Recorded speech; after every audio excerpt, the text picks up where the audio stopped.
Okay, opening the South Maui Community Plan Advisory Committee meeting of January 4th at 5:30 p.m. And we'll start with a roll call, if you have that handy. Okay, good evening, everyone. So, hi, I'm Jackie Takakura. I'm the brand new Planning Program Administrator for the Long Range Division. It's my second day, so please bear with me. Thanks. Okay, so I'm going to do a roll call attendance.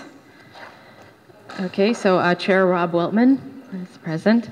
Vice Chair Daniel Kanahele, present. Okay. Tova Calendar, present. Okay. Everett Dowling, present. Okay. Lehua Huddleston Hafoka, there you are. Hi. Vernon Kalanikau, I saw you. There you are. Hi. Okay. Randall Leach, I know you. Yes, there you are. And Mike Moran, there you are. Cody is excused. Cody Nemeth. Wayne Nishiki, present. There you are. Kyoki Feltzer, there you are. Yes. And Jennifer Sullivan is also excused. And Brian Ward, there you are. Thank you very much. Okay. Thank you. Okay, so we have quorum.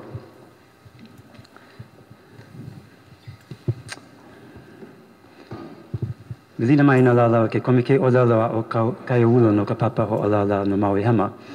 Vilina mai no ho I ka po e o ke ena ho lala o ke kalana o Maui. A me ka leho o Maui ne. E nana ka ko I ki ahiahi ne. I kulu ho I ke piliane I ka loli ano ke aniao. A me na po ino li ke ole no ho I la ame ka po ino ahi. Mahopio e holomua ka kua e kuka e piliane I na ikama hana no ke alakau maloko ka papa ho olala. And we'll start off, as usual, with an introduction, this time by Randall. Your introduction?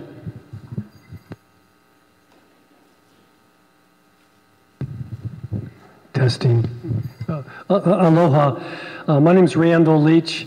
I think I'm the newest member of this committee, and I just want to thank the fellow committee members for making my stay very enjoyable and welcoming. Thank you. Just a little bit about me. Some of you might recognize me. You go, I know that guy from somewhere. It could be Costco, but it probably is at the EL Theater if you ever go to the theater. I'm on the board there and the house manager and volunteer coordinator probably for the last 15 years. So I want to thank you if you do become a patron there. There's a lot of good things happening at the EL Theater. And you probably haven't seen me, which is a good thing. I just got off the police commission as I was the chair there for a couple years. So I didn't see any of your names come across the agenda. So thank you for that.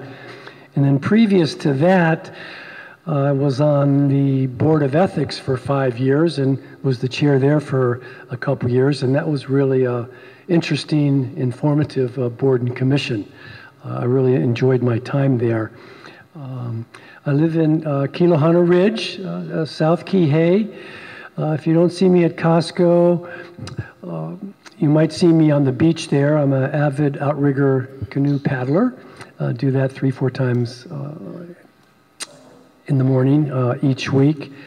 I do have a day job. I'm in the financial services business. And I made a note here to say at one time I was on the Boys and Girls Club board. I have been a big brother with the Big Brothers Big Sisters. And I really love Maui, and I think this is the best place we could be. And sometimes people ask me, Randall, if you could be any place in the world, where would you like to be right now? And I look down where I'm standing, I go right where I am right now. And I can look at everyone else here too, and you probably would say the same thing. So thank you, Chair, for letting me share my story.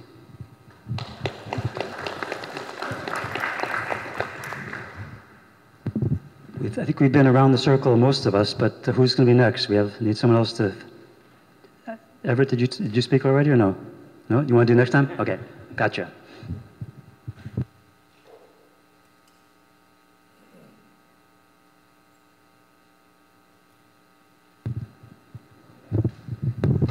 back again. I forgot to mention one real important part of my life, or two parts. I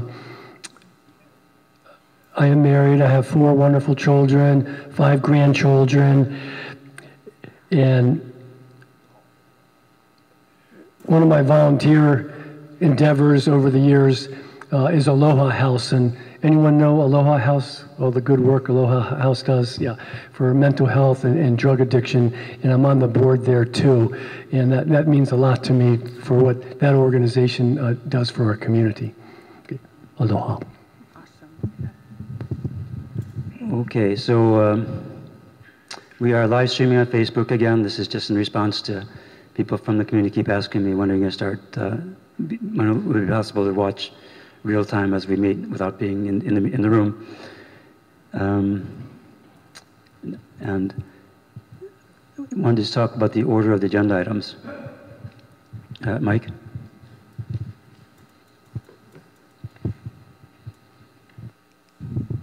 Mahalo, Chair. Whoops, a little loud. 2 things. The first thing that you mentioned, I wanted to address that about the remote testimony, which has been discussed here numerous times, and I continually, our association continually gets feedback from the community asking about why we're not doing it.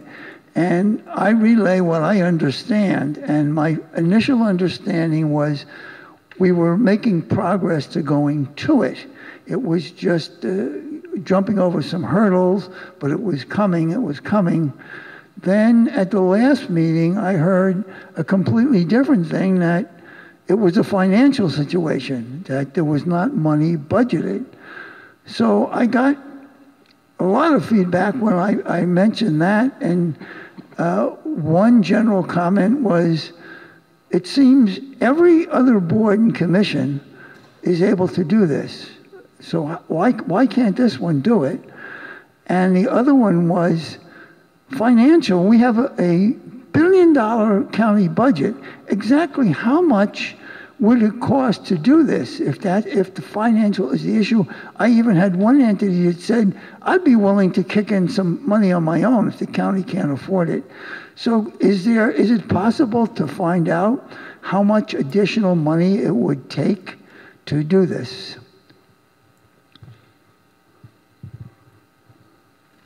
Someone from the county reply to that?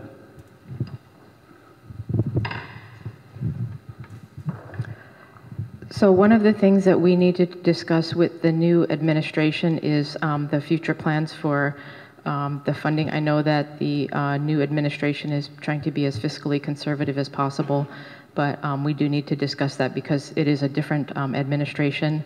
The other thing that I want to make sure is that this Community Plan Advisory Committee it's the work product of the Kihei community, the people who live here and are here.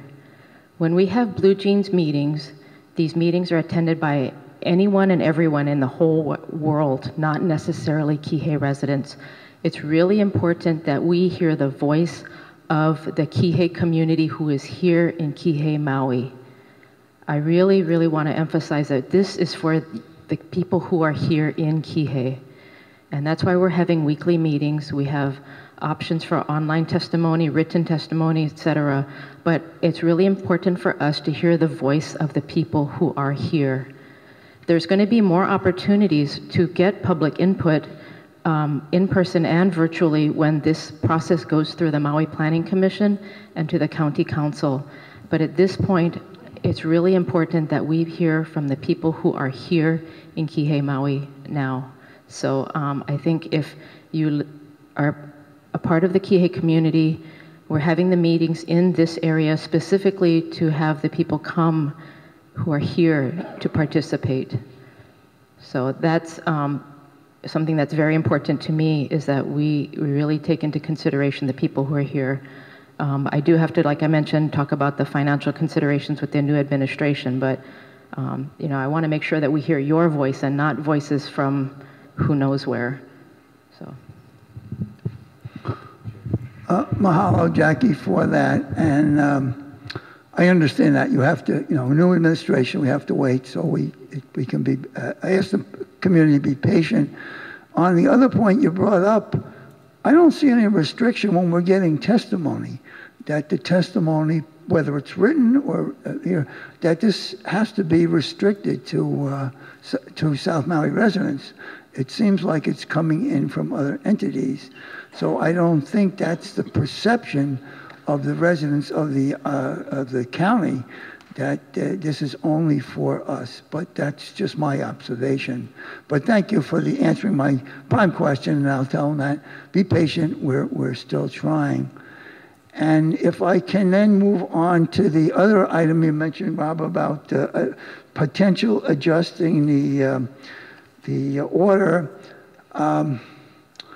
I preface this by, I said that when I gave my introduction. I expect I'm the oldest guy in the room, and us old goats sometimes can't keep up. But it seems to me that we keep jumping back and forth. It's like, oh, we didn't get finished with something, and we don't pick it up the next time. We'll pick it up a month later.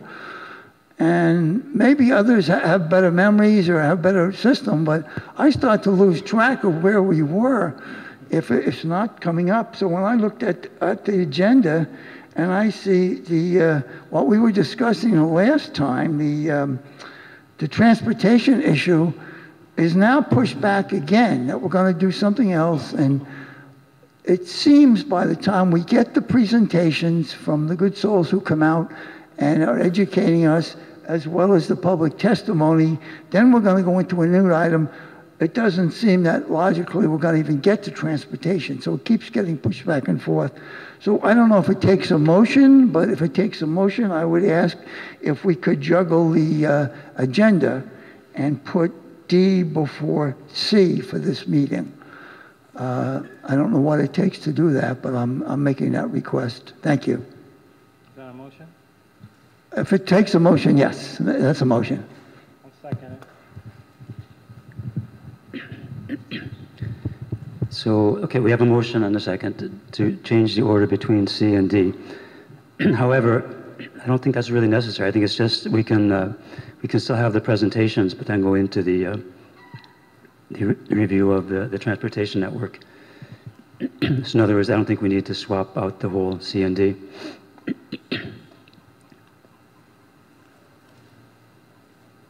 Yeah, it would actually be just this, if I'm reading this right, it's just this 640, continue review and recommendations, plan section 2.3, that would come after D.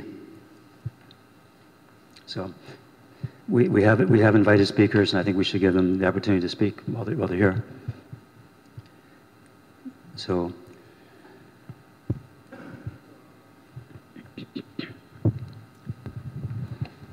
Chair, there is a motion on the floor in a second to switch the orders to put D before C, but I'd like to make a friendly amendment to have the presentations first and then go to unfinished business. And Mike agrees? Okay. Any further discussion? Tova? I appreciate the reason that we're trying to do this, and I too find it tricky to jump around, but it means we won't be able to make use of the resources that we have when we're forming the policy, like right around that topic. So I'm just throwing that out for consideration for the group. There's a little bit of give and take there. So my thinking is that we finish up transportation today. And the next time we get presentations on Maui to Makai watershed, and we start on the policies for Maui to Makai watershed, so we get back on track. So I think that's the only way to get back on track, really. Otherwise, we'll keep jumping back and forth. Sorry, so when would we come back to the policies related to 2.3? After the Maui to Makai. So probably in 2 weeks.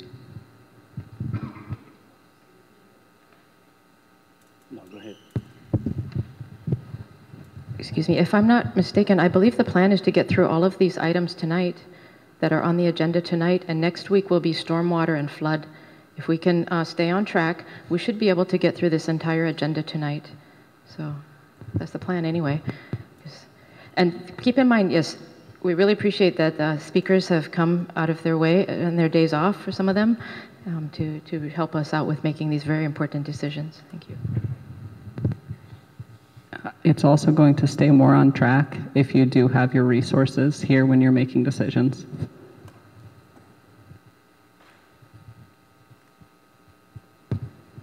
We have never before been able to do both policies and actions of any section in one meeting, and I don't think we can do 3 of them in one meeting. I mean, we've only been able to do 1 in the past, and doing 3 I think is extremely unlikely, especially with 3 presentations. Could I make the suggestion that we table this, do the presentations, let's not waste their time, let's get through the presentations, and then we can decide what we actually want to address, because otherwise we're kind of delaying these guys. Well, we have a motion, so either we... Okay, you want to vote? Okay, so the motion is to hear the presentations and then go into item D. Is that correct? Okay. All in favor?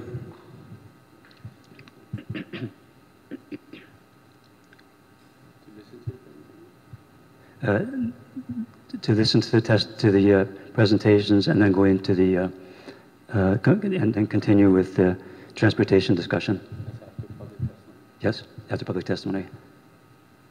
So all in favor, one more time? Those opposed? It looks like it failed, so, okay. Okay. Yes. Sorry, you guys. I had one comment. I'm sorry to jump back. I was meaning to mention this when we were talking about the virtual stuff. Just to throw it out there real quick. I had a conversation recently, and this was kind of brought up with the general manager of the Ocean Center, Tapani Vori, and he had offered to. I don't know how you folks feel about driving across the bay for these meetings. So I'm just throwing it out there. But Tapani Vori has offered the Ocean Center Dome for meetings, which would have virtual capability at pretty much no cost to the county. So I don't know if he reached out to Karen. Yeah, he has. Okay. That's all. Thank you. We can proceed. All. It's in South Maui. Yes, sir. And it's free. Okay, so welcome to our presenters. And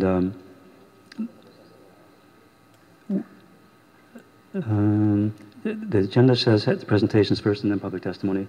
That's what we did in the past. So starting off with Tara.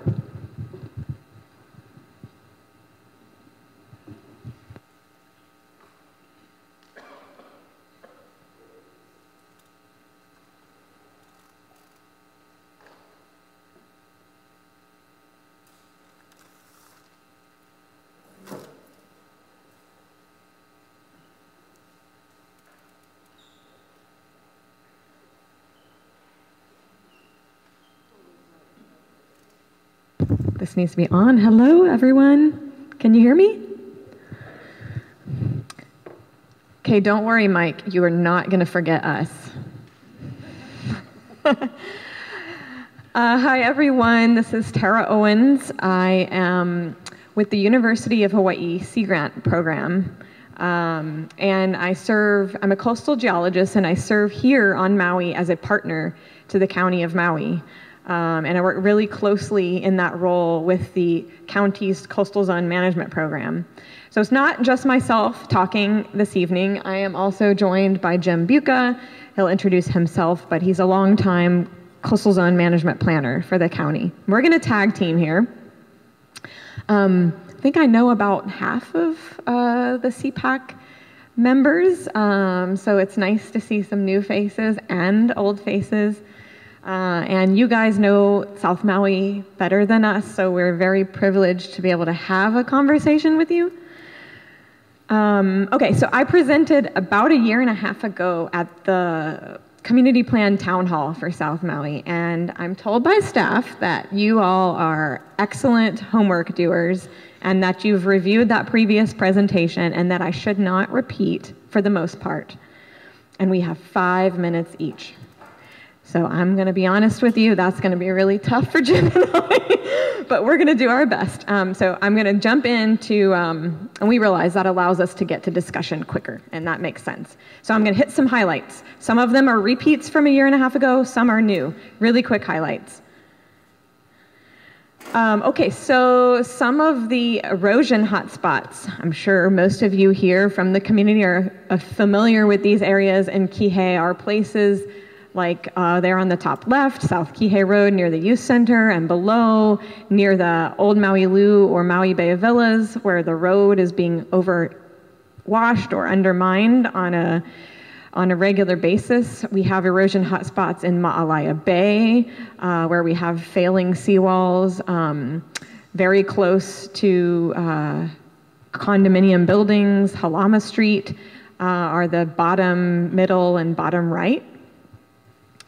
And also Kihei, there's some notable flooding hotspots. We've had pretty major floods in 2010 and 11, 2021, 2022, and maybe some smaller ones in between, and some repeat hotspots where flooding has pretty serious impacts. So it's important background for where we're going with this topic, ready and resilient systems. So we're going to touch on, Jim and I both, these 7 topics really quickly. The importance of the community plan, some updated sea level rise projections, wetlands, dunes, what's going on in Ma'alaya with the resilience plan, key points for managing shorelines, how the community plan can help. These will be discussion topics or potential discussion topics. I think this is just so hopefully you can fully understand the importance of your role in developing the community plans. Over here in this graphic on the left-hand side is a list of the planning stages from beginning until later on in the planning process. So state land use districts, then down to general and community plans where we are right now, then zoning, subdivision, infrastructure, purchase of lots, home construction, and then down to the point where you have these hazard issues that are being experienced along the shoreline and you have to, or we have to respond to them. So the community plan is set up to inform all those later planning and development stages. And so that it's a driver of the future planning stages, and planners like Jim, he'll talk about how he, in his permitting role, will always refer back to the community plan when he's considering and assessing a proposed development or activity. But importantly, when you get down to number 8, the community input is narrow, the government options are narrow, but the expectations of the investor are high. So what we do now to set the stage is really important. In terms of sea level rise, hopefully all you know that our statewide planning target for sea level rise has been 3.2 feet by 2100, and we have maps to show the potential exposure to that in the Hawaii Sea Level Rise Viewer. I'm not going to show that. The update here is just to point out that the most recent science from 2022 is now, and it's localized to Maui at the Kahului Harbor tide gauge, says that our sea level rise scenarios for 2100 are now expected to be closer to 4 feet. And the University of Hawaii is currently making or updating the models and maps for sea level rise, and in the coming year or 2 or 3, we're going to have new maps to reflect these upward projections for sea level rise. As you all know, in Kihei, part of our challenge is that wetlands have been filled, and the capacity of those wetlands to accept floodwaters has been substantially reduced. And with sea level rise, we expect to even see now where existing wetlands will grow and new wetlands are going to emerge from the ground over time. And this is going to be more pervasive in South Maui than most other regions on our island. So I just wanted to reinforce that. It's something to consider as we're thinking about policies and actions going forward. And the maps here show the Halama Street area. You can see those blue areas, some of those are existing wetlands, some of those are going to be new wetlands. And over on the right-hand side is the Kalama Park area. I should say, importantly, these are maps from the Hawaii Sea Level Rise Viewer. So that is a good guide. These are maps of past the flooding. Is a good guide where future wetlands will exist.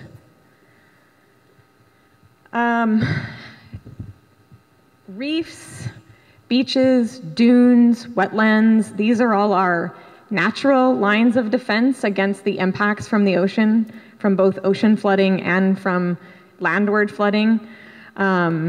So I always like to point out that coastal dune preservation and restoration is a really important part of what we do.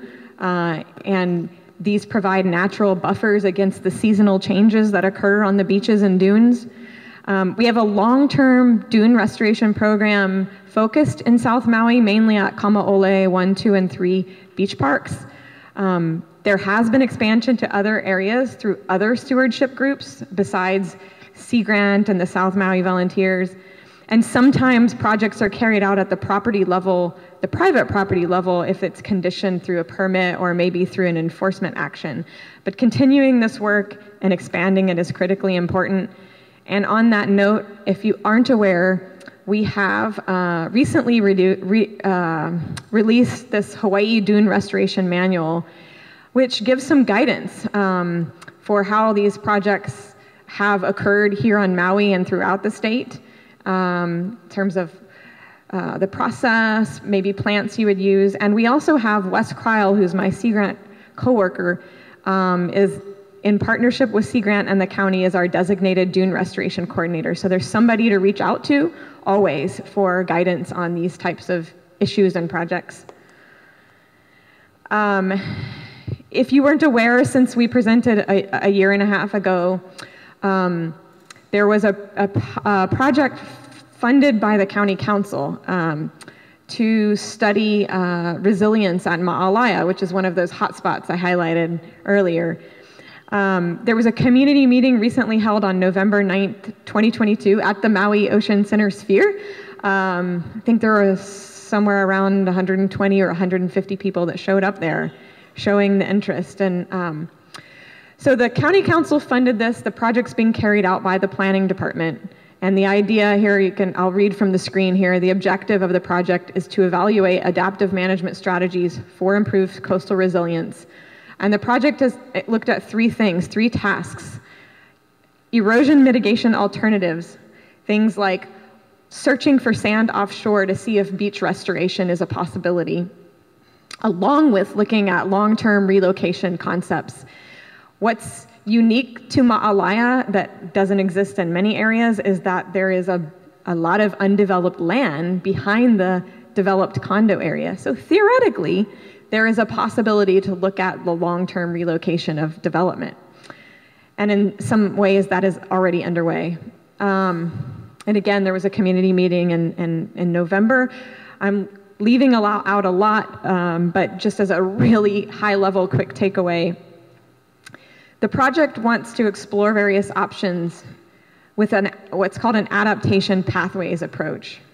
And this is sort of a method that's being used in the planning world now to consider how you adapt along the way through time in dynamic coastal environments like ours.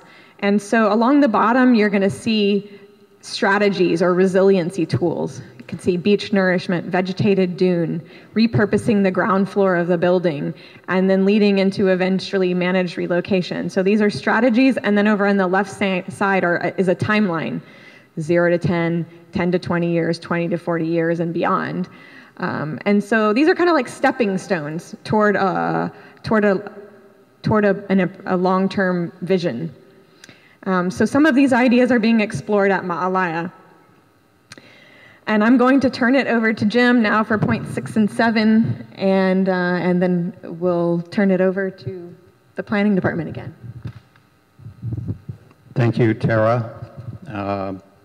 Aloha, Happy New Year. Mahalo to CPAC and all of you for inviting Tara and myself today here. My name is Jim Buika. I've been a shoreline planner for 16 years. And together with Tara and myself, we've seen things happen along our shoreline, and we can discuss some of those tonight, hopefully. And thank you all for serving, and great to see Wayne here, still at it, and Mike, and everyone. I guess you guys are our official historians for the South Maui Community Plan here. So, as I said, for 15 years, both me and Tara have been working the shoreline, and we've seen a lot of coastal deterioration in West Maui and South Maui in particular. And from our experience, I just have 2 slides. Karen said, as Tara said, they only want us to talk for 5 minutes. And I said, but Karen, I have 75 slides. What do I do? She said, get rid of 73 of them. So that's what I did. I'm down to 2 here. So keep moving.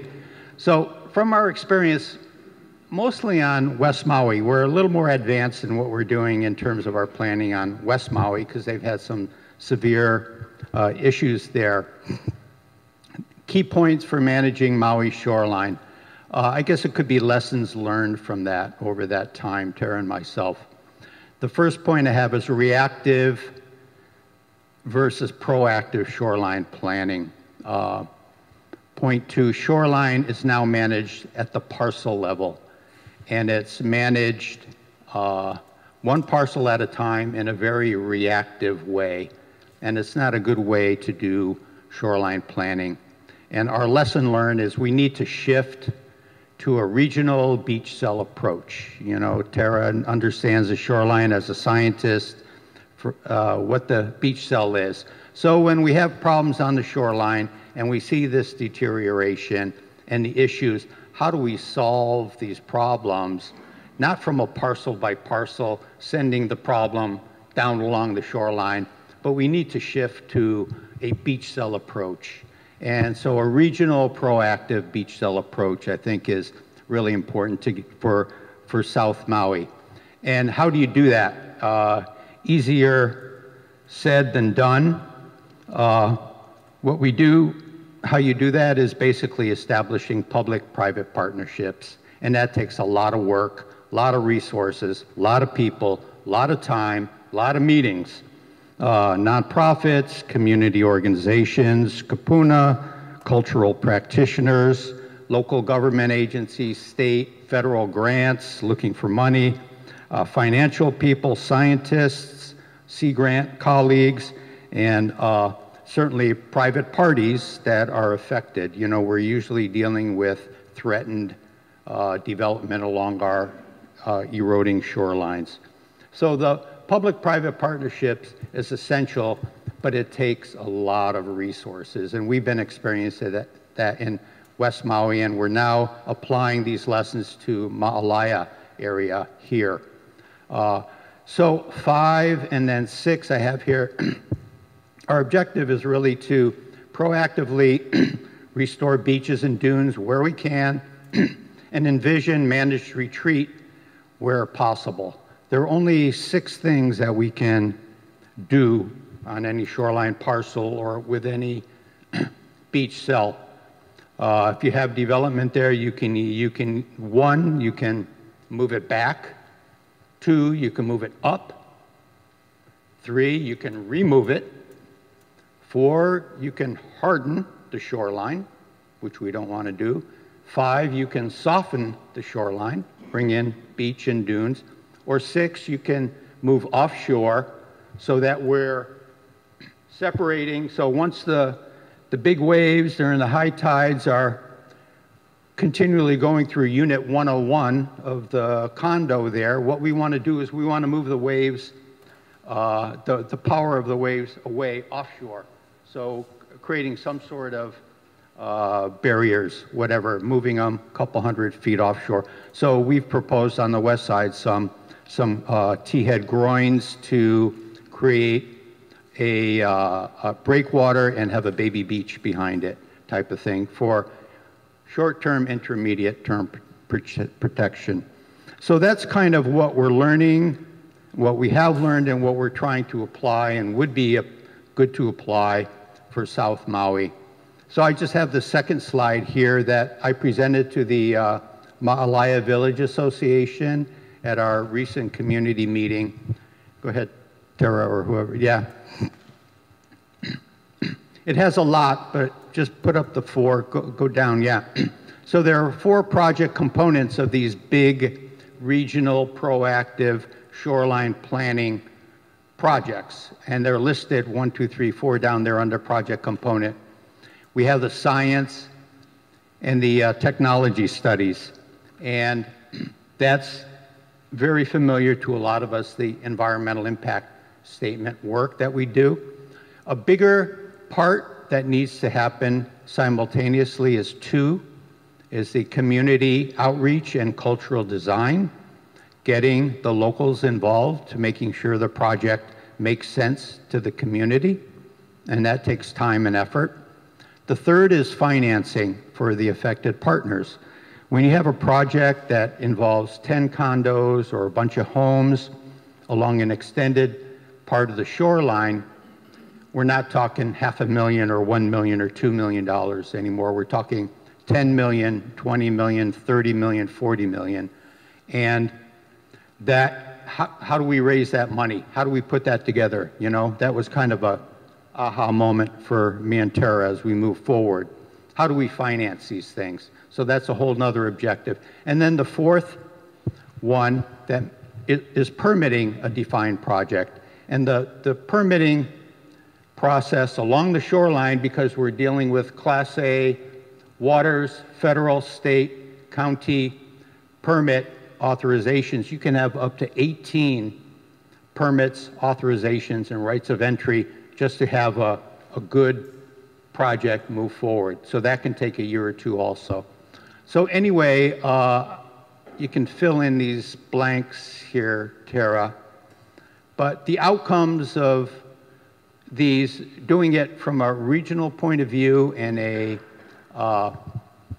proactive point of view prior to extreme erosion, ends up saving us years of time. Some of these projects that are going on West Maui now, just to put sand on the beach, are approaching 10 years, you know, and we don't have 10 years to move through this process. We need to do it streamlined, proactively, in a cost-efficient and effective way involving public-private partnerships. So that's it. I do have, or Tara and I have put together, we've brainstormed our coastal erosion hazards comments. These are points of discussion that we can go through, and we have them here listed, and then what we did was we crossed them through the existing policies and actions that you do have. So I'll just read these quickly because I want to move on to discussion for all of you. But one key role that Tara and I, and it hasn't been vetted by anyone, but might be of the Kihei Advisory Committee, not you guys, but the new advisory committees to the Maui Planning Commission, could be to assess development projects for compliance and consistency with your community plan, right? So once this plan is finalized, these new, we have Haiku, Hana, and South Maui advisory committees, they can have a good look at the community plan and make sure that these development projects do comply. So that's a thought that we could discuss. Second is increasing the capacity for regional planning and managed relocation. These things we're talking about, managed retreat, beach restoration. Again, our team with Sea Grant is very small. We need to augment the staff to be able to manage a big project like Ma'alaya or some of the West Side projects. The third one there is support development of regional or beach cell plans for erosion hotspots. Tara went through 3 of the major erosion hotspots. Ma'alaya for sure with development and runoff and erosion there.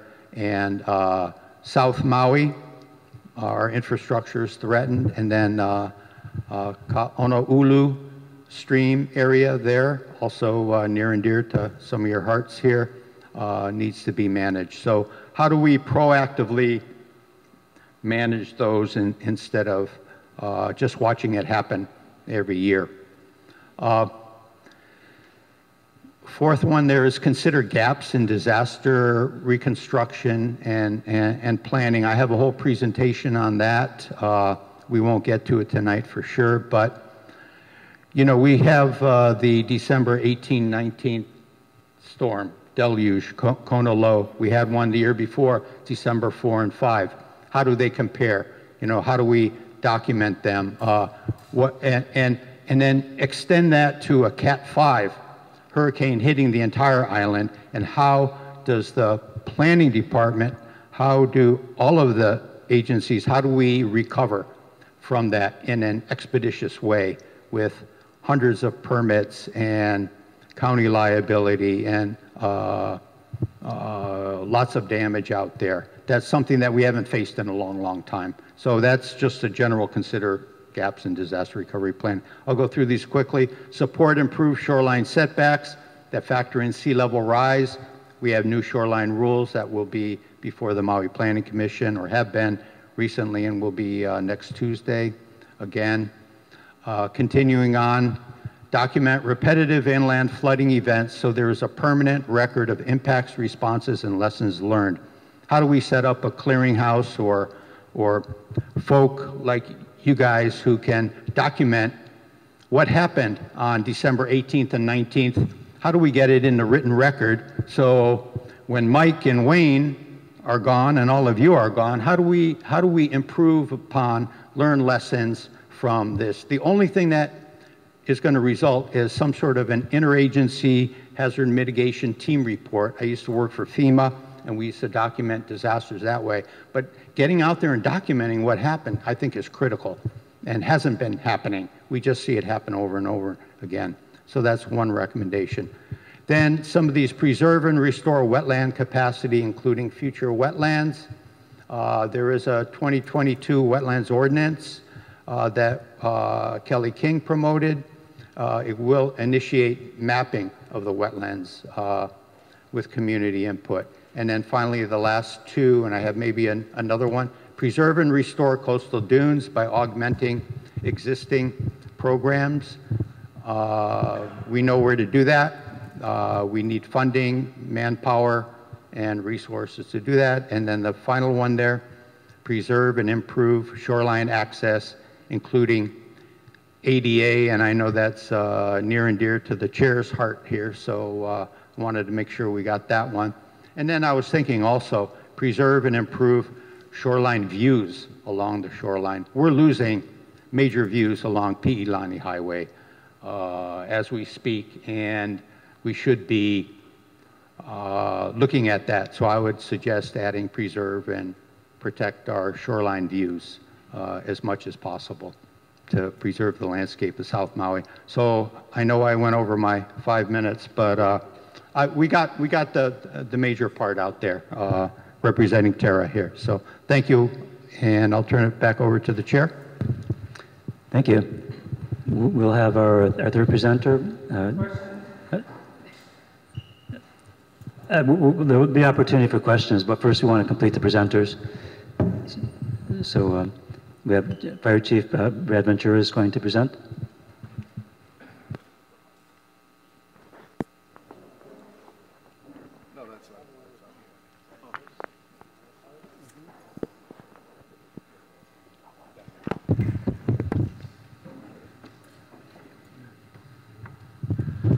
Aloha, good evening. Just some background on myself. I was born and raised here in Kihei with many of you.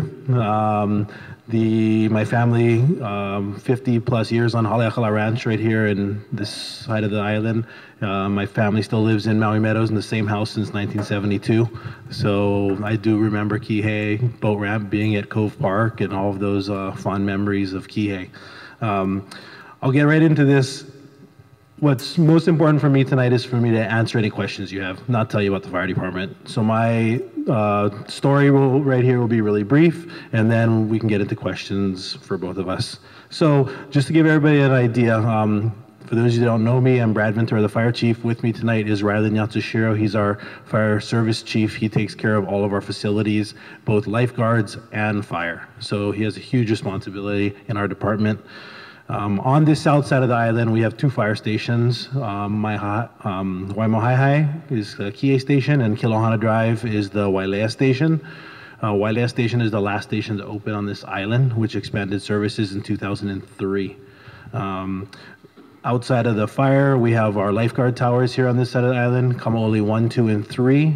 There's a rescue watercraft at Kamaole 1, and then we also have two lifeguard towers down at McKenna State Beach Park. McKenna is funded on an MOU through DLNR. So as you all witnessed during the pandemic when the state kind of tightened the purse strings, McKenna went away. And that's because their funding went away. We recognize and know that beach is one of the most dangerous in the state, and our lifeguards do an outstanding job down there every week. And for our perspective, we'd always like to see it guarded, but it is connected to funding from the state. We do have a rescue watercraft down there as well. So from the tunnel all the way to La Perouse is the big district that 5 lifeguard towers and 2 rescue watercraft cover. South Maui did, with the Hawaii Wildfire Management Organization, a community wildfire protection program in 2016. It's still valid, it's still good, there's a lot of really good information in there. It can be updated, but it's definitely not one of our old ones, being that it's 2016. There are some that are much older, and there are some places that have not been done. So that's something that we look at regularly. Wildfire on this side of the island is always something for consideration. You know, ever since I've been a kid, the whole Mauka side of Pi'ilani Highway was undeveloped, and fire used to burn all the way to Maui Meadows. Kuleana in that area now, we have several stops and breaks along the way, especially with the new school, the tech park, and so on going in. But we have worked with Haleakala Ranch and Ulupalakua Ranch. So if there is ever a danger in the South Maui area where our evacuation routes going north are shut off, we do have evacuation options through both of those ranches. My advice to people is that if you can and have a smartphone and get the alerts from Maui Emergency Management Agency, they offer alerts on evacuations and such, and that's when we would notify people and how we would notify people if that would be the best route out of Kihei. That comes from Maui Emergency Management Agency, but if there's a fire of that size in this side of the island, the EOC would be stood up and we would have lots of people there to communicate that out. Brush abatement and code compliance is always a big thing on every district of this island, especially here in Kihei where it's nice and dry. So if you guys have any questions, always call our Fire Prevention Bureau, and I'll give a number because I know people are hearing this out of this building as well. It's 808-876-4690, and they'll send an inspector to do a brush abatement and code violation inspection. Many times, unfortunately, a place is not in violation, but we can still make recommendations to make things safer for people. To give you an idea, the brush code is from the nearest structure, the grass has to be 18 inches tall, 30 feet away. So as soon as you get to 31 feet, it can be 6 feet tall. So just keep that in mind when you're looking at, it can still be a hazard, and we can recommend and work with landowners to do a bigger fire break because it's on the prevailing wind side of a subdivision, but that is the fire code. So that's what we enforce with people. Long-term planning for our department on this side of the island. Our current resources match the community's size. If the community continues to grow, and there are a few pockets left to grow, we could use an additional resource at our Kihei station in the future. Wailea has an engine and a ladder, so they have 2 resources, whereas Kihei down here only has 1 resource. That being said, that station, as we all know, is in their zone. It's in the Slarexa, and it will eventually need to be moved out of there. So long-term planning, if we did get a site somewhere up on the highway where we could access and get to the community as quickly as possible, we would put in at least 2 bays to build that station, and then if we needed to expand services at that station, we could add a truck in the future. I'll leave you with that, 'cause there's probably more questions than what I covered. So thank you. Thank you. So at this time, we're going to go into public testimony. And you can testify when we get to a particular item, if your testimony is relevant to that item. But if you can't stay until then you can testify on any item at this time. Wayne? We will have questions from the members after the public testimony. Please state your name and which item you're going to be talking about.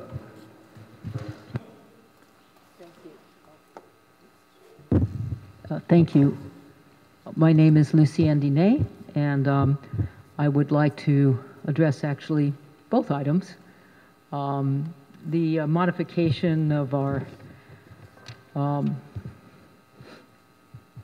planning parameters, especially around the coastline, to deal with changes in climate. I just wonder if it would be possible in this plan to help out the fire efforts by recommending that the minimum sizes or widths of fire lanes, you know, that we have between large developments and existing developments be increased. I think now it's a pretty minimum size, maybe it's 100 feet or something. And if we have more intense winds and drier conditions, that may be something we really should be rethinking right now. Like a good offense is better than trying to defend ourselves later on. So just as a suggestion that could be some language in the community plan. It's not in the current community plan because we really weren't facing this 30 years ago, but it could be a wise thing to consider in terms of how we prepare for resiliency. I'd like to move on to the transportation item.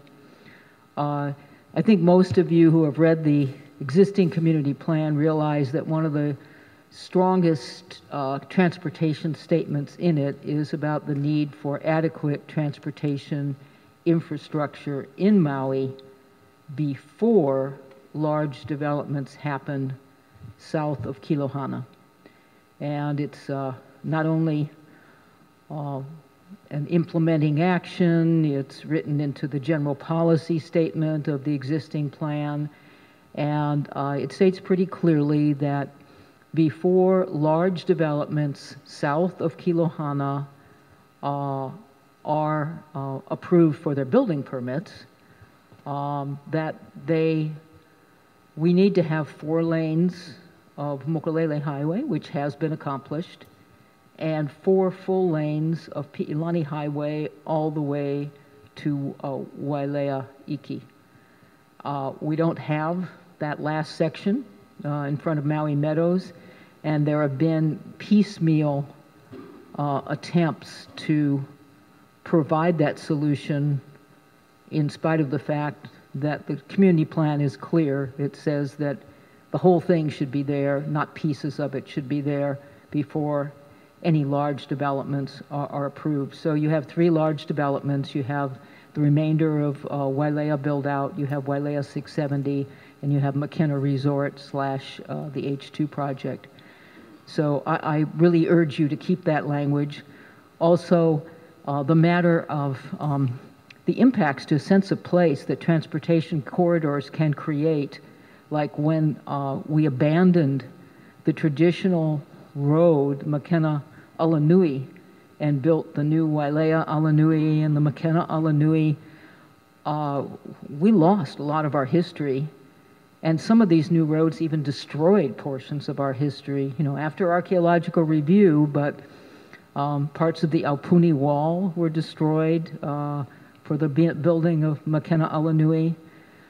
So these are irreparable losses, and I'm not sure if you address this in your cultural section or your transportation section, but it seems like now we know a lot more that our transportation decisions should also involve the very best in knowledge of the cultural resources that are in any pathways of transportation projects, or whether it's expansion of these existing roads or creating of new roads.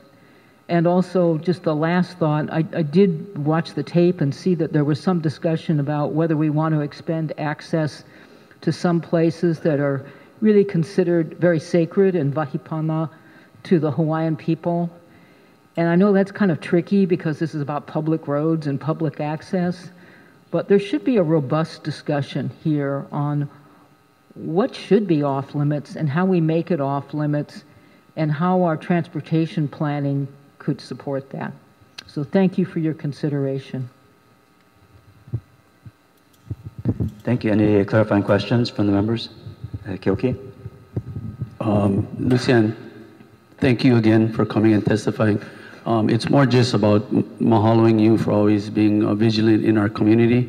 And I would like to encourage you and others to still keep up with this thing. I know you will. Keep testifying, because what she's saying, I did, this importance of Vahipana is being severely ignored, in my opinion. And so we need to always be taking into consideration what priority, what we should be doing. So transportation, all those subjects you covered, thank you very much. Mahalo, Lucian. Thanks, Keoki. And Daniel has a clarifying question.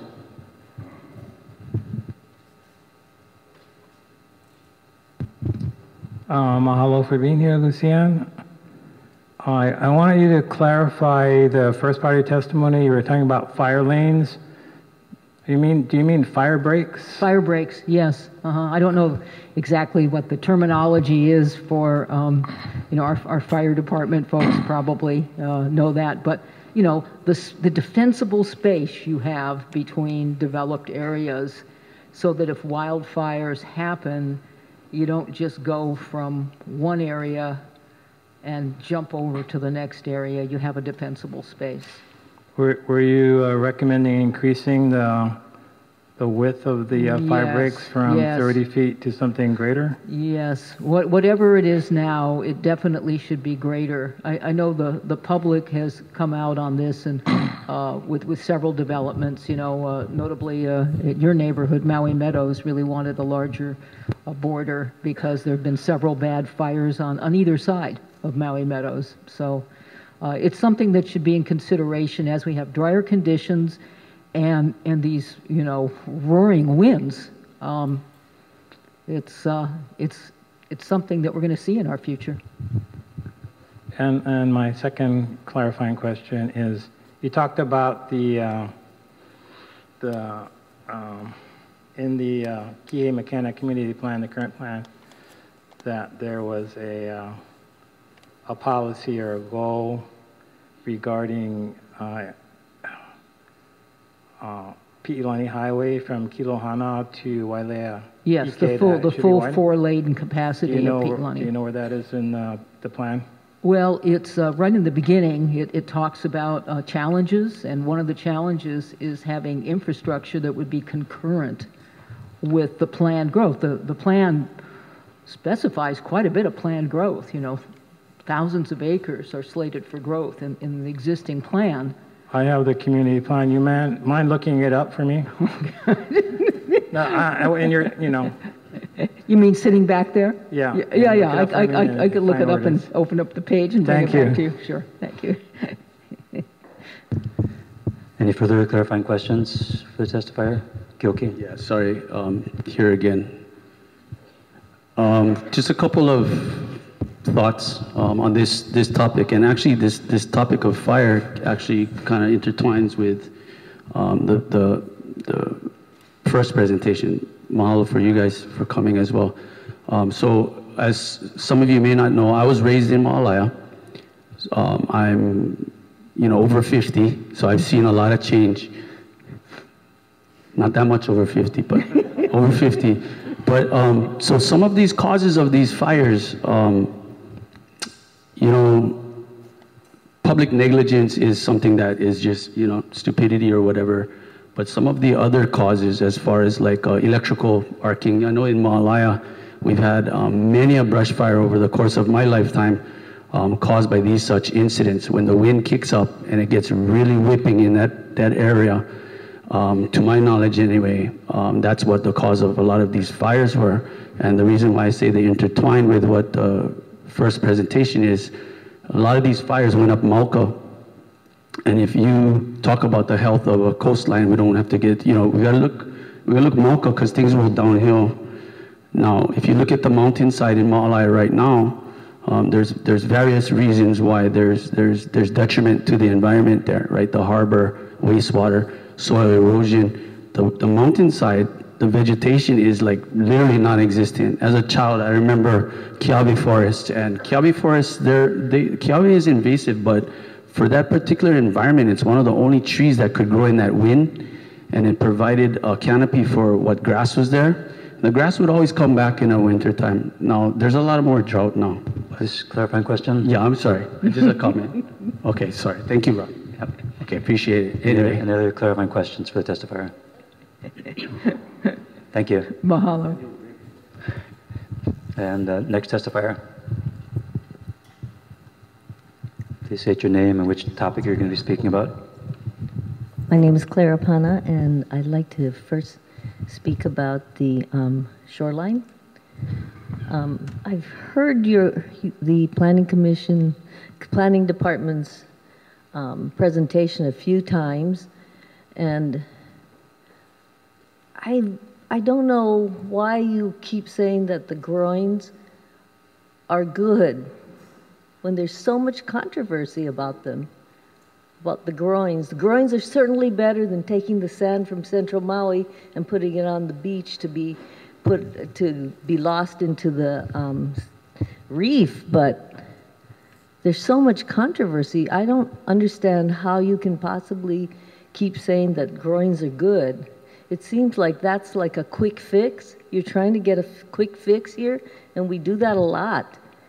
Whereas nature, as you know, may take a little longer to fix this problem that man has created. The sand, the shoreline, who created that problem, right? And maybe it takes longer than putting in a groin or putting in a hardened surface or putting in a seawall. Is your plan have that in there, the Maui Planning Department? Can your plan have that in there, South Maui? Can you be thinking about the real future and fixing the problem that man has made, has created? Can you be the ones to actually not try to put a quick fix so we can still have sand on the beach for the tourist? And from what I see in the shoreline setbacks, when you go to any hotel down Wailea side, what is the shoreline setback? 150 feet right now? You propose 250 to deal with the sea level rise? You see all kinds of stuff all the way down to the beach. I'm sure they're in the public domain. You see the cabanas, you see places where they're selling drinks. I mean, talk about losing our sense of place and going to the beach. I can't say that I grew up in South Maui, but my family went to South Maui a lot on the weekends, and the South Maui I see now, I don't think I feel comfortable going there at all. So how did we lose our sense of place on the ocean? I mean, they're beautiful oceans. They've been tremendously used as an economic driver. How did we lose this? Can you limit the kind of activities that go on a beach? Can you limit those activities to protect our beach? So maybe you wouldn't need the groin, maybe you wouldn't need all of these things, if you actually did the setbacks as they were meant to be to protect what's running off in the ocean, I don't see plants, I see cabanas. So anyway, I'd like to go on to the second part, and that's about the transportation. Excuse me, do we have a time limit? 3 minutes. Is it 3 minutes per topic or 3 minutes total? 3 minutes per testifier. Per agenda item. So per topic? Okay, go ahead. Thank you. So I'm just going to give you 2 examples of things that I know. And this is, you know that movie where they say, if you build it, they will come? I think if we keep building massive infrastructure, they will come. And is it the right thing to happen for our beaches and for the protection of our beaches? And that's just one thought. So I'd like to talk about the Aupuni Wall. And I don't know if many of you know what that is, but I was really surprised to find out that Kamehameha III, during his term as king, built a wall from Kihei all the way out to protect the shoreline. People say it was to protect from the cows, but others say that it showed the demarcation of what you needed to look at and protect to protect the shoreline. And in many places, you can't find the Aupuni Wall anymore. And the places that you do see it, they put roads through them. So what about restoring the history and restoring the Aupuni Wall where it can be restored? And when you do your plan, there should be a lot of credence given to these historic features that are along the wall. And this is the same thing that happened when the Alanui got moved from next to the ocean down by the Grand Wailea area and up onto the hill. So we moved the road, and the Alanui is no longer used down below. But you know, that's where people lived, and that's where, when they started building the sewer line in the 70s, hundreds and even more burials were found because they didn't document them then. 15 years later, they found them in beer boxes, but all along that Alanui. So what happens? You move the road, and then it's okay to build where the old Alanui was? Aole. What happened to where the people lived and all the cultural sites, and in this case, the iwi kupuna, the burials that were interned there for their forever place?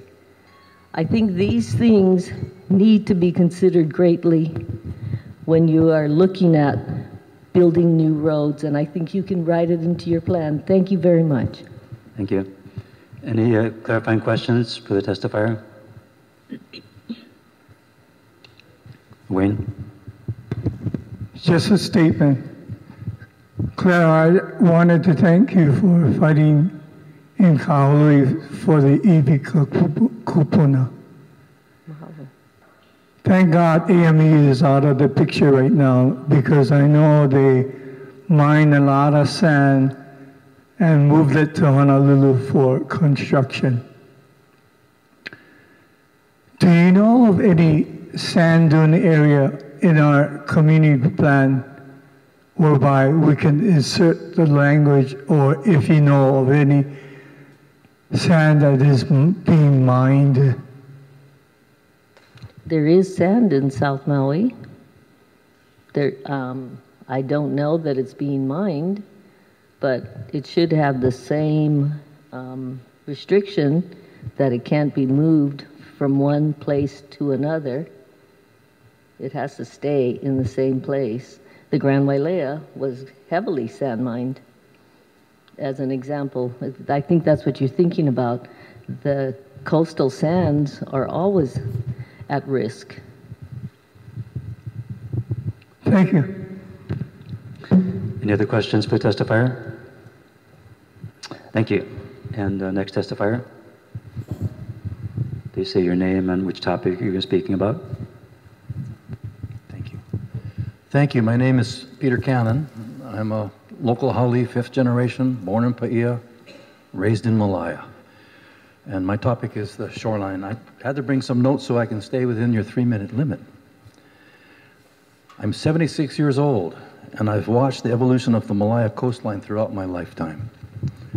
First, I have 2 points to make. First, a healthy Malaya Bay and plentiful sand are the 2 most critical elements in preparing for climate change and shoreline protection. 13 years ago, the State Aquatics Division reported that only 8% of Malaya's coral was left. Today, it must be well under 5%. Think about that. A healthy coral reef is our first line of defense against erosion and sea level rise. The reef is dead. No coral means no new sand. The sand on our beaches today is decades old. How do we fix this? We must look Mauka. We have to completely stop the dirt from entering Malaya Bay. The sedimentation and the brown water events is the #1 killer of our corals. #2 is the injection well effluent going into the bay. Man caused this to happen with poor planning and poor engineering in the past. The good news is that this is very cheap and easy to fix. But you first must plan for a fix and then do the right thing and actually fix it. Diverted mountain water and road runoff must go back to the Malaya mudflats, and I'm speaking of my community, Malaya, where it went throughout antiquity. This is our natural mud filtration system for rainwater. Nature is very resilient, but you must first stop dirt and human waste from going into the bay. The first planning goal should be the health of Malaya Bay. Start by looking Mauka. Second, I think it's critical for this committee to recognize that our Malaya shoreline is a hardened shoreline and act accordingly. Why do we have a hardened shoreline?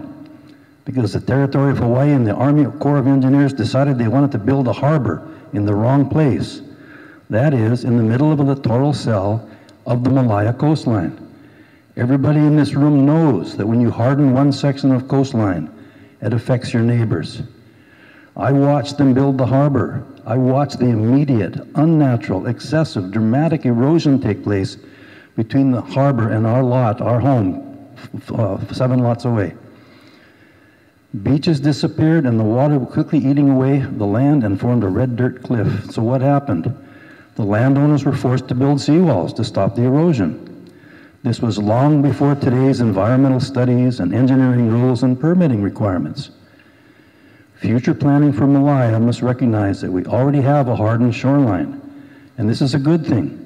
The best plan for moving forward for Malaya must be to maintain the existing seawalls until sea level rise forces the inevitable retreat. Simply maintain what's already there. It works. And I just add, beach replenishment works with hardened shoreline. It's not one or the other. And I'd like to say that the groins, you want to see success with groins, look at Pearl Harbor's mouth. Look at Waikiki Beach. Look at Waikoloa. Look at Stable Road on Maui. Successful uses of groins. Thank you. Thank you. Any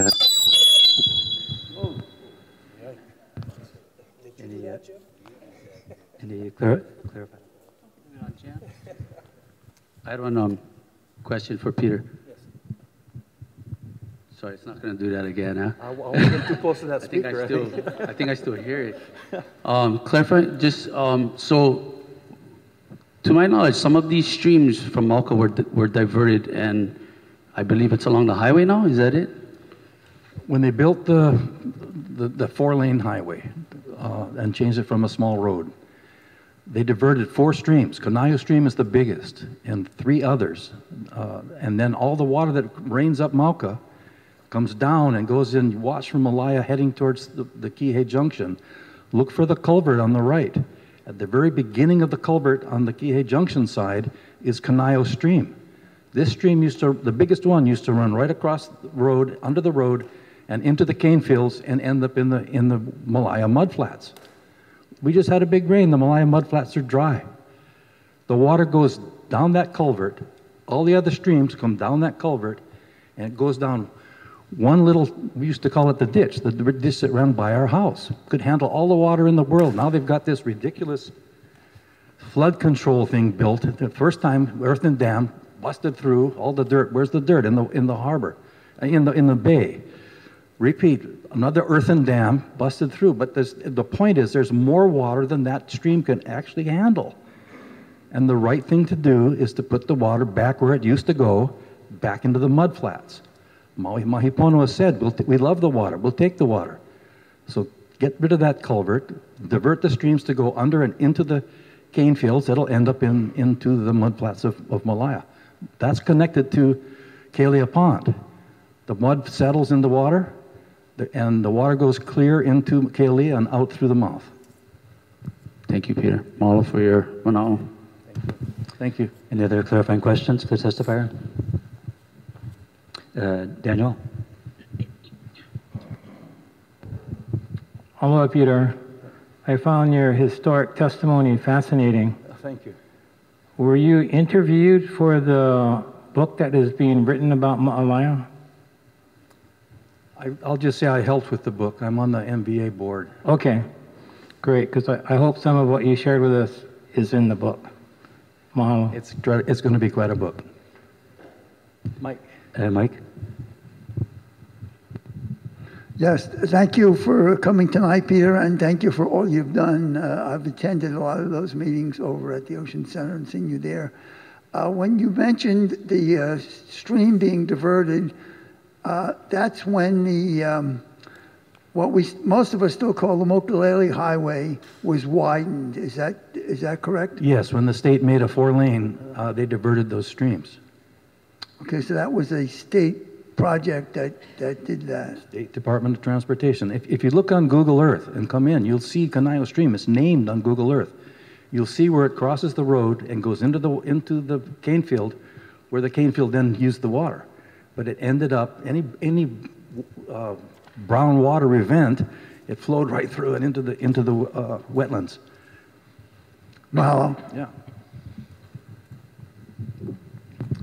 Any other questions? Wayne? Question. Sir. Thanks for moving back to Maui, Peter. Anyway, you mentioned injection wells and the condos along Malaya Bay. How many condos use injection wells? All 10 have their own wastewater system with their own injection well. The 11th would be the Maui Ocean Center and the Triangle, and the state actually has one in the harbor that's rotted out. It was built without stainless steel, and it's in very bad shape. I was saving this question for Tara and those guys. You mentioned 8% of the reef dying left. 13 years ago, that's what it was. Runoff and injection well? Number 1 is the sediment and the dirt. Number 2 is injection wells. Runoff much more than the doo-doo water. Thank you. Any further questions to the testifier? Vernon? How's it, Peter? Hello. Hey, how's it? So, before the condos, you remember how much beach we had back then? Absolutely. Okay. Every bit of it. And you think this growing is going to work? I think that... or help out? It will help, because what's happening is you got the harbor, and everything is eroding down, down, down because of that. But littoral cell, all the sand it circulates within, it goes in, it goes out, it goes left, it goes right.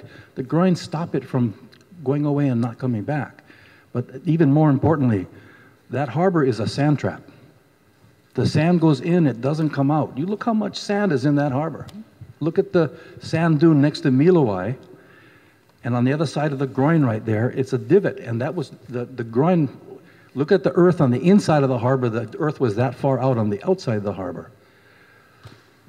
Yeah, that's why I want to ask the question. Yeah. Thanks. Yeah. Oh, that was all beach, and yeah, don't Don't remove these hardened shoreline. It's already existing.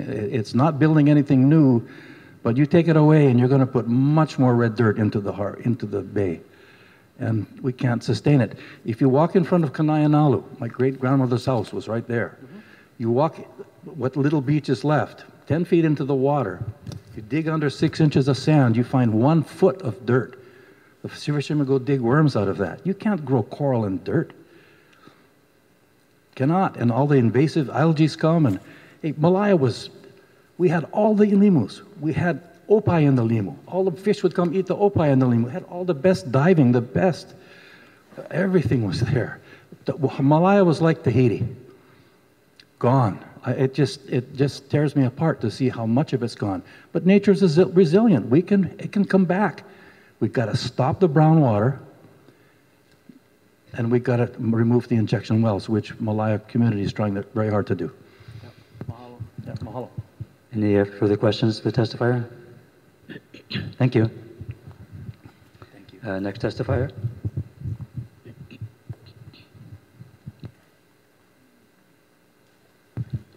Please state your name and the topic. Larry Stevens, the Shoreline Erosion.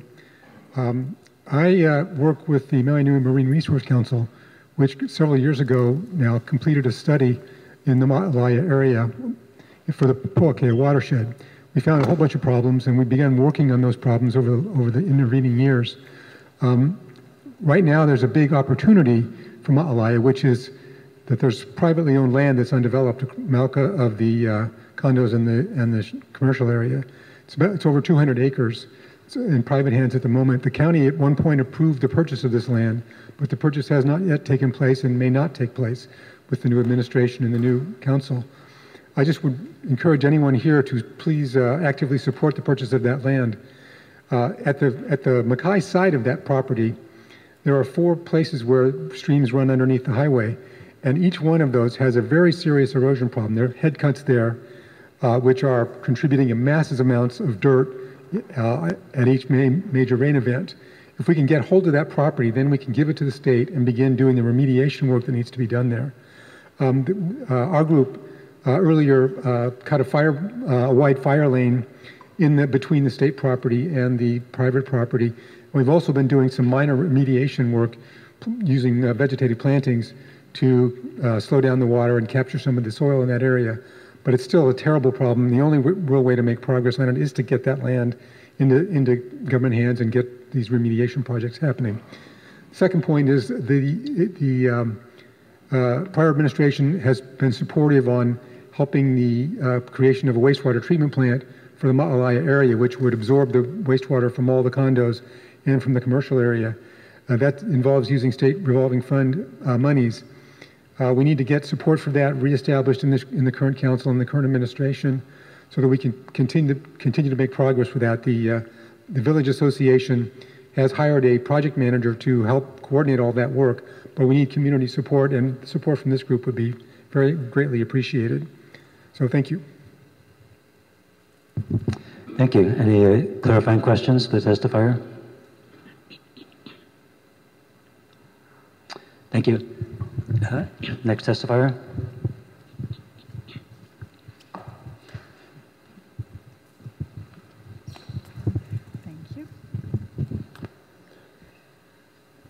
Aloha Chair and CPAC members. I'm Kai Nishiki, testifying on my own behalf. As a little bit of background, I was the former chair of the West Maui CPAC, but I didn't get enough torture, so I came back to, watch you guys.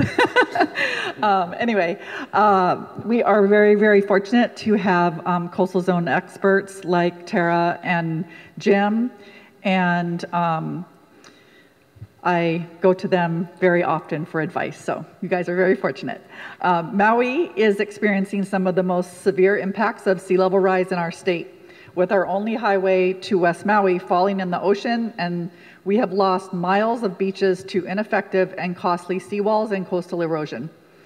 For the first time, our community plans reflect policies and actions to address sea level rise, such as using existing golf courses to relocate existing shoreline development, encouraging and planning for expansion of open space and beach parks, Mauka, as our current beach parks will disappear.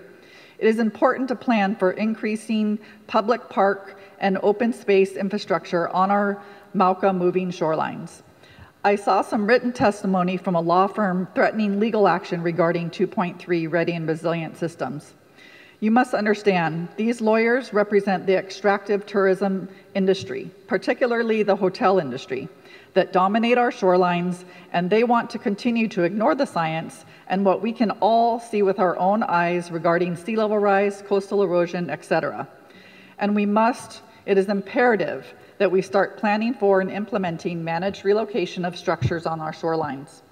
As a reminder, you have your own attorneys, the Corporation Counsel, to seek legal advice from. The West Maui Community Plan sea level rise policies and actions which the South Maui Plan is based on was vetted and is lawful. Build dunes and parks, not T-groins and seawalls. In closing, we have amazing leadership in our fire department, ocean safety, and our first responders. And as a caveat, my brothers are in the fire department, so, you know. But I fully support a policy and corresponding action item for expansion of our fire department. I believe that Ma'alaya would be a prime location for a new fire station as there is available land and needed infrastructure.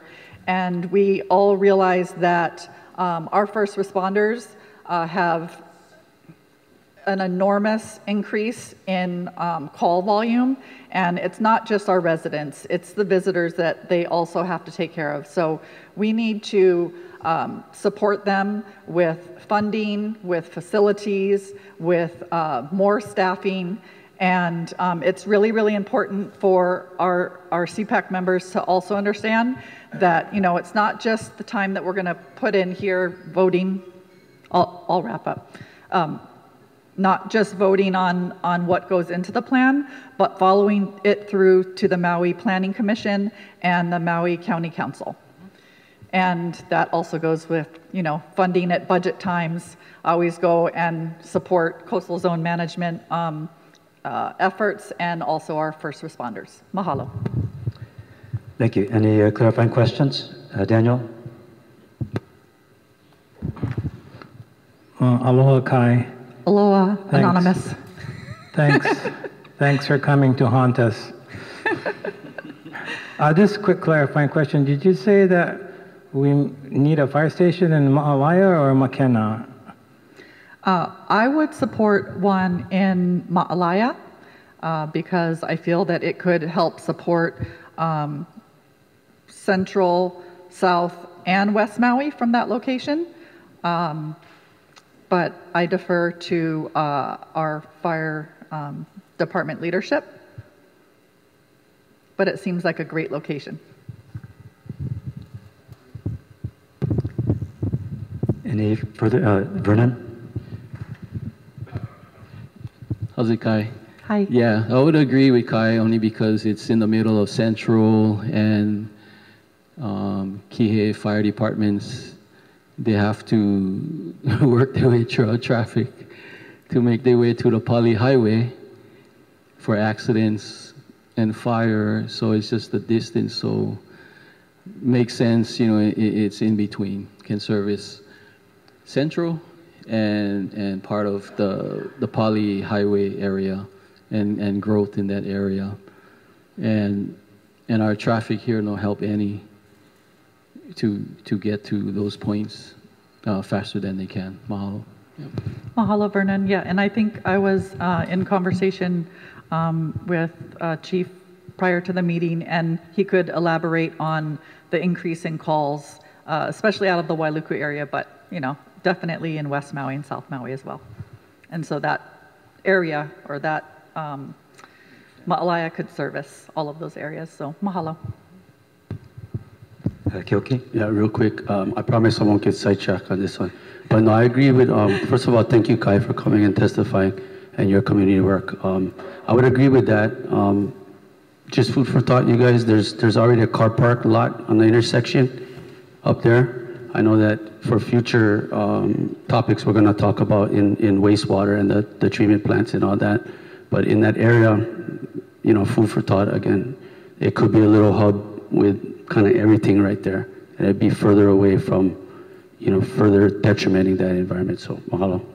Mahalo. Any other clarifying questions?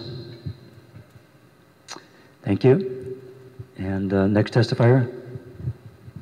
We'll need to take a break soon unless we're getting to the end of the testifiers.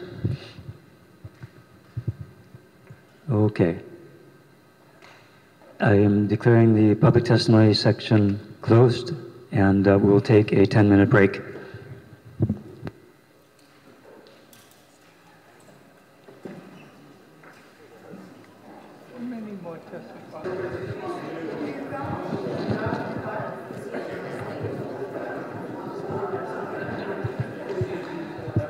Committee members, please find your seat.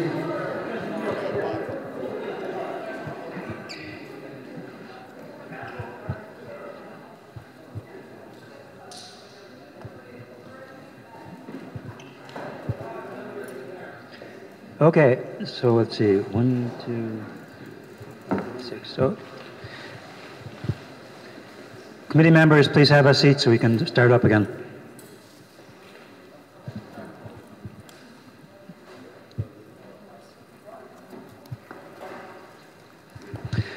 Okay, so we have the benefit of having experts in the field of climate change, resilience, fire and other hazards. And so at this point, we're at the opportunity for the members, the committee members, to ask questions and discuss the topics that were just up. Wayne? For Brad Ventura, I know you're stating that Waimahaikai is probably going under. If you had your druthers, where would you site a new fire station? I got to do my job, and it might not make people happy. Thanks for the question. So when we look at the district of, the South Shore, we have Wailea Fire Station and on Kilohana. We'd like to keep Kie Fire Station in the district as north as possible. So the way we get to people quickly is we get on the main roads, main thoroughfares as quickly as possible. So whether it's Pilani Highway or South Kie Road, the quicker we can get on those roads, the faster we can go left or right to get to people. So being that most of South Kie Road is probably very close to the Slurexo, we would say somewhere up on the highway. We know we have county property where the police station is, but that's less than a mile from Wailea Fire Station, so that doesn't really serve the north end of this community. So we would be more looking at from the Tech Park north, and as far as Moy Street and Tesoro and all those areas would be fine. But quick highway access would always be a bonus for our customers. If I may, Tara, I got a question for you. You mentioned the sea level rise going up to 4 feet. If you had your druthers, would you move the estimate? I'm not happy with the Planning Commission anyway. If you had your druthers, how far would you move the estimated line back up?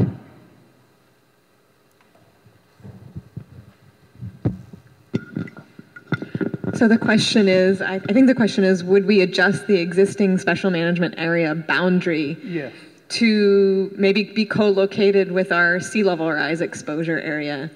That has been discussed and floated as an idea or a recommendation. So it's certainly something that could be considered and at least would be a science-based approach to looking at what our special areas are. Does that answer your question, Wayne? I wanting to know if you had specific an answer. I think the answer is yes. That is a good idea to potentially look at using the sea level rise area as a boundary to base the SMA on. We heard a previous speaker speak on the development, not to go beyond, what do you think about development in the Wailea and McKenna area?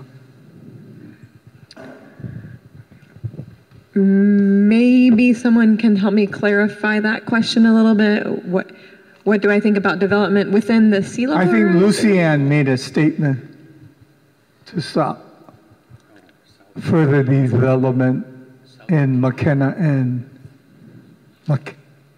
Wailea. What's that? She's gone, I think.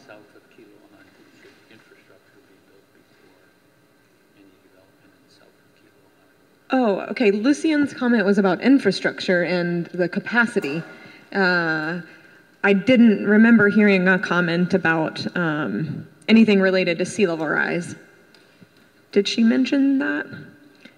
Actually took notes. She talked about fire breaks, transportation to increase capacity, maintaining cultural history. I don't recall any comments from Lucianne about the sea level rise exposure area. I think I remember her mentioning the road Wailea Iki.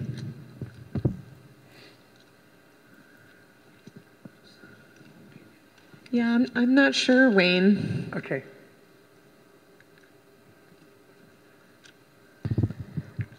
Any other questions for our More our panel? clarification. Wait, Wayne. You mentioned the increase of wetlands. What is causing the wetlands to appear more often in Kihei?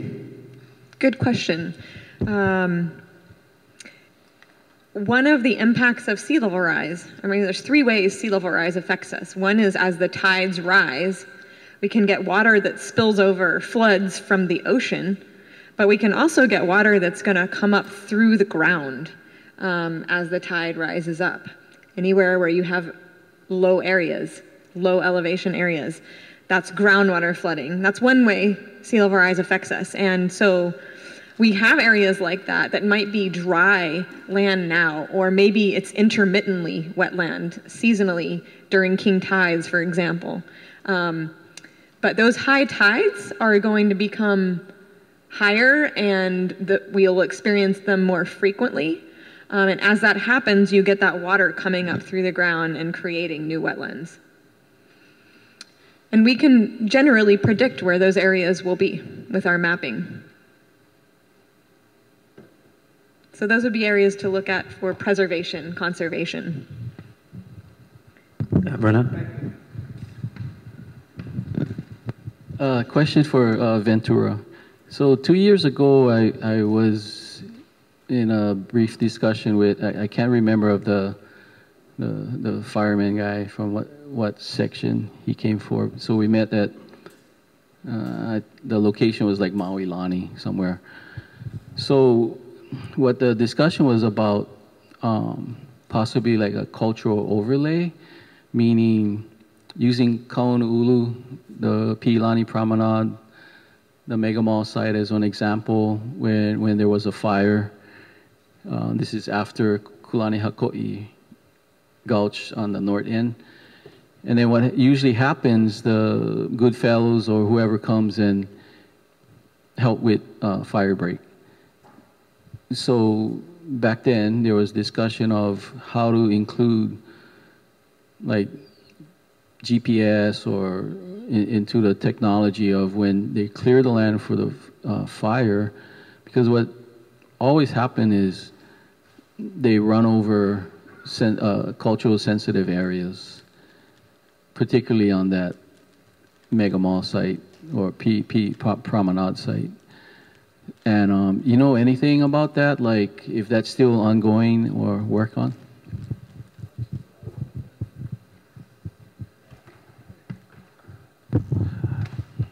So we are aware, for sure, that when we have large wildfires and we put bulldozers on the ground, obviously we have priorities. Part of them, our priorities are cultural sites. We do currently have software that we've added onto every fire truck that if we could get a group of people to provide us with data points of walls, hails, and such, that when a fire company is responding to a call, even though it's in the wildland interface and it's out in the fields, if they're aware of certain things, we're going to try to protect it as best as we can, but it'd be better if fire goes through it and we cut the fire break around it rather than going through it. That was a project that we started a couple of years ago, and the idea behind it is that a lot of large multi-day fires will burn through many cultural sites. When it comes to something that maybe we can wrap up in an hour or two and be done pretty quickly, we don't always get that intel to our people as quickly as possible. But if we have people in the community that can provide those types of sites and input to our stations and our firefighters, we're definitely happy to work around them, for sure.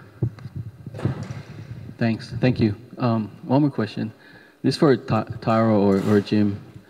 So the Malaya studies, the study that you guys are going to work on, will that just be for Malaya or future areas in South Maui shorelines, or just for Malaya?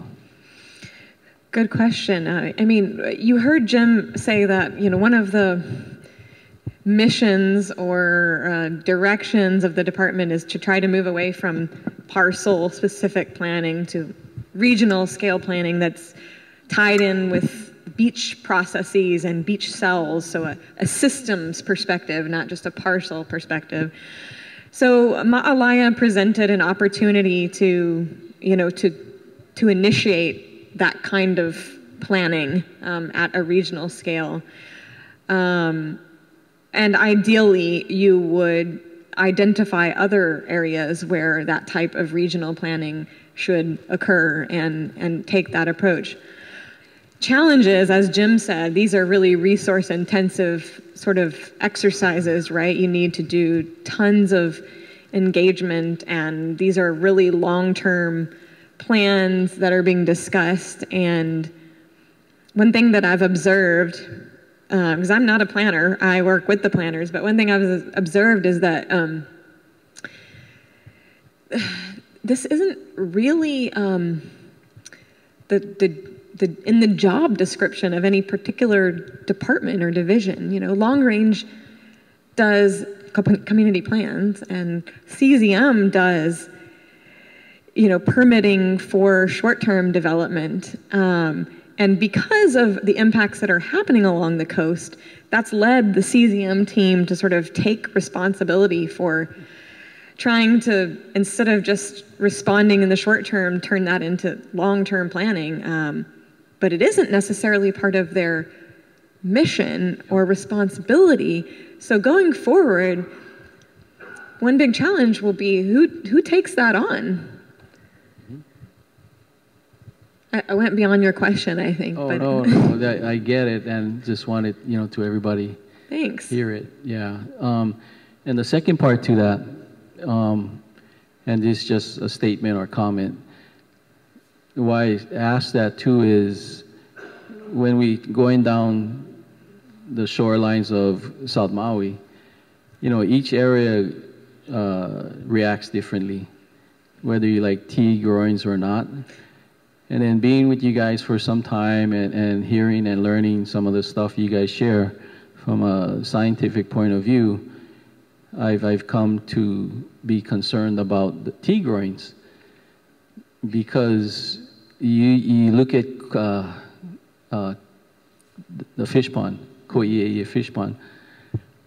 That's not a tea groin, but it's half like it's different. But all that stuff from Mauka just piles up in there. So we put tea groins, sections of the tea groin going to collect, all the runoff from Mauka. So what that going to create in the environment on the shoreline. So how that going to impact whatever wildlife we have left, which not looking too good, but there's opportunities to maybe not look at tea groins, but it's just for certain areas would be okay. Particularly from down here, it would be like like we catching stuff from upside. if we put T groins. You're absolutely right, Vernon. Groins are a tool in the coastal management toolbox, but it isn't a tool that should be applied everywhere. You have to really look at the context of the situation and the environmental conditions and only apply that tool in a place where A, it makes sense from a scientific and engineering perspective, but B, also it's within the tolerances of that community. It's being looked at for Kahana. And there's some reasons why it may make sense there. It hasn't been proposed in Ma'alaya or anywhere else in Kihei that I know of at this point.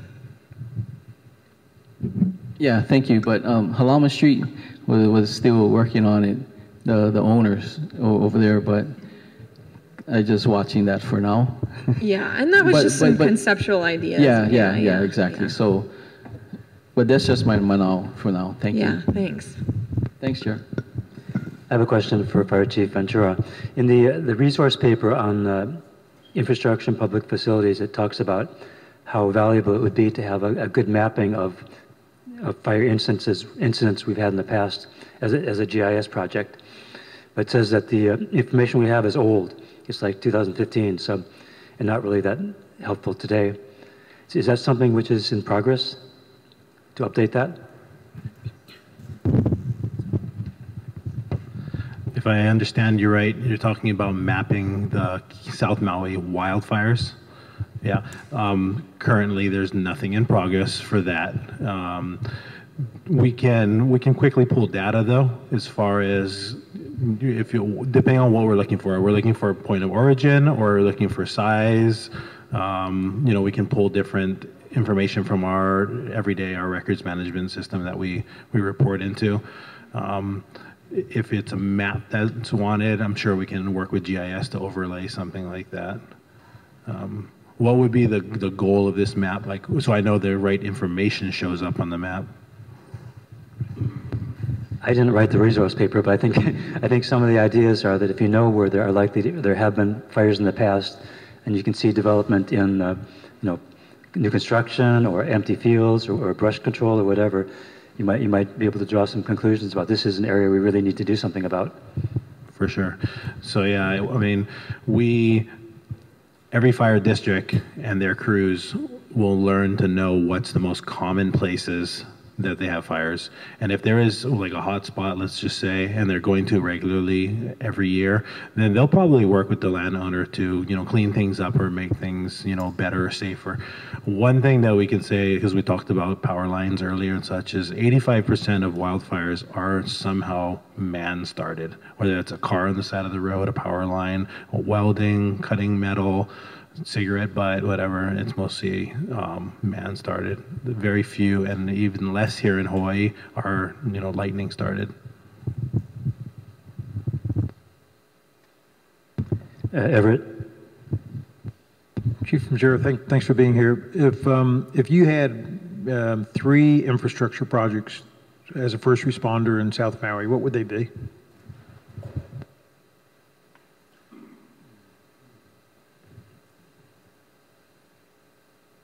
That's a good question.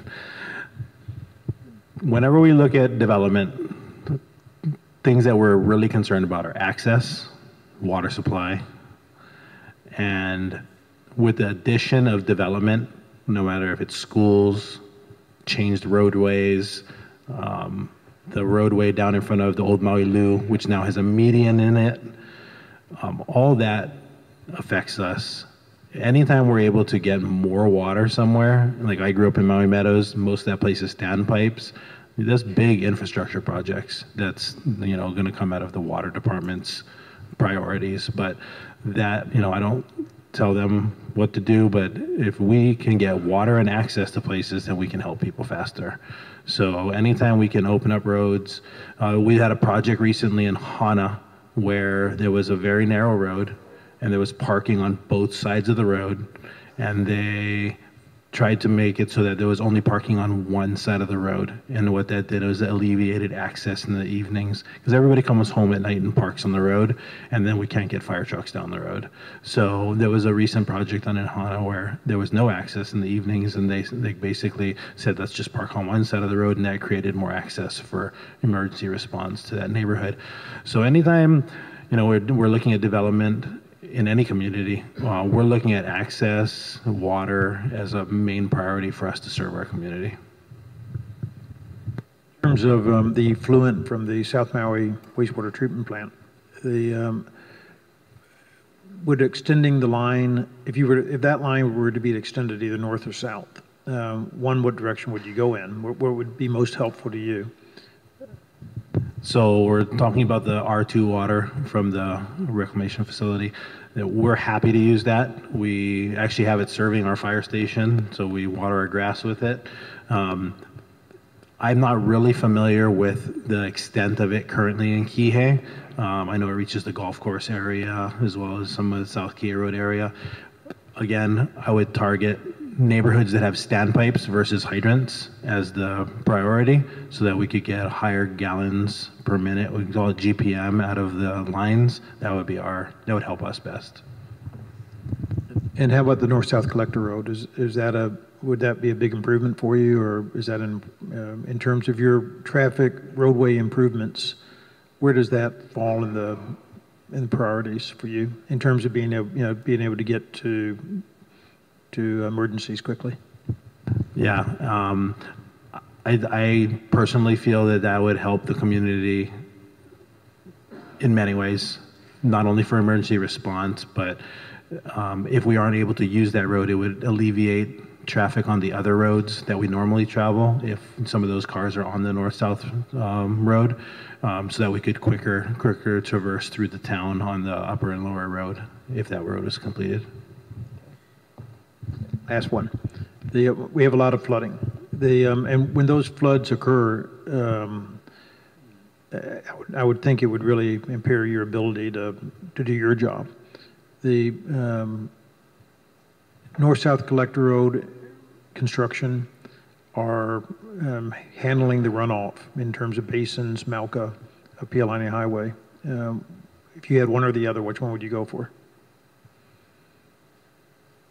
I mean, I'm just trying to gain. I mean, there's only so much money to go around. I'm just trying to figure out, from your perspective as a first responder, where would you like to see the money spent? So just so I understand that again, the choices are to complete the north-south collector road or do Malkas in order to handle the runoff, so we don't have the flooding, so you have free access during storms to get to North Kihei and around the ABC store and Wayne's fruit stand and Yeah, that's a tough question. When it comes to the growing flooding problem that I've seen in this community, we have very limited abilities. We're mainly concerned with preserving life at that point, and that's rescuing people, getting them out of their houses, getting them to dry areas. We haven't encountered too many times yet that I'm aware of that our fire trucks couldn't get to an area they needed to go to. If the development of that north-south road does also include, catchment runoff and stuff, that'll alleviate at the same time. I think, it's 6.5 dozen to the other there. Thank you. Any further questions for our panel? Keoki? Quick question for Chief Ventura. So once upon a time in Ma'alaya, when HCNS was in operation, there was a dirt road that connected Haole Street towards the power plant. Right now, that's Mahiponoya, and it's closed off, and I think the vegetation has overtaken that area. So as it stands now, Haole Street has only one way in or out. Do you know of any plans in the future for some kind of emergency exit out of there in case? I'm not aware of any current plans with that road. I'm very well aware of it. I've been on it many times. And again, when we do developments and we look at new neighborhood subdivisions, we always try to recommend multiple ways in and out of everything, because if there's even just a small fire, but it's right at the entrance of a neighborhood, then that just kind of locks everybody in. So it's not a bad idea for the community to try to create or identify at least a partnership so that in an event of emergency, that a road like that would be accessible for exiting and egress. Vernon? Very quick, just a comment. So we're not going to repeat the old Mauilu median, yeah, again, because the first day when open, the response from the fire department coming this way had to go Kauna'ula Road, then Kenolia Road, Ohukai Road to respond at Maui Isana. Because when the truck came, on the first day it opened, the median, traffic pulled out on the side, right? And no more enough will pull over on the side. And so the car blocking that through route and just kind of saw that coming, and when it happened the first day it opened. Yeah, so you guys are all South Maui, you know what we're talking about here. Basically, there's a median and there's a single lane. And when the vehicle with sirens, ambulance, police, fire come, a lot of times people just stop. And then there's nobody driving anywhere. So there's a lot of people that review plans. We've talked to Public Works. We've talked to our Prevention Bureau because the Kihei Fire Station was very vocal about the situation. And so we just told them, you know, we have to be a little bit more on it when we do plans review, especially when it comes to roadways, access and such, so that we can avoid that kind of problem from happening again. Any further questions for our panel? Daniel? Yeah, I have questions for the fire department and Tara and Jim. Chief, one of the policies that we're going to be looking at is, you know, fire breaks around subdivisions. A lot of the subdivisions, housing subdivisions in North Kihei, you know, I'm talking about Mauka, Pi'ilani, and Maui Meadows, they're all surrounded by ranch lands. So a lot of that potential fire fuel comes right up to people's properties.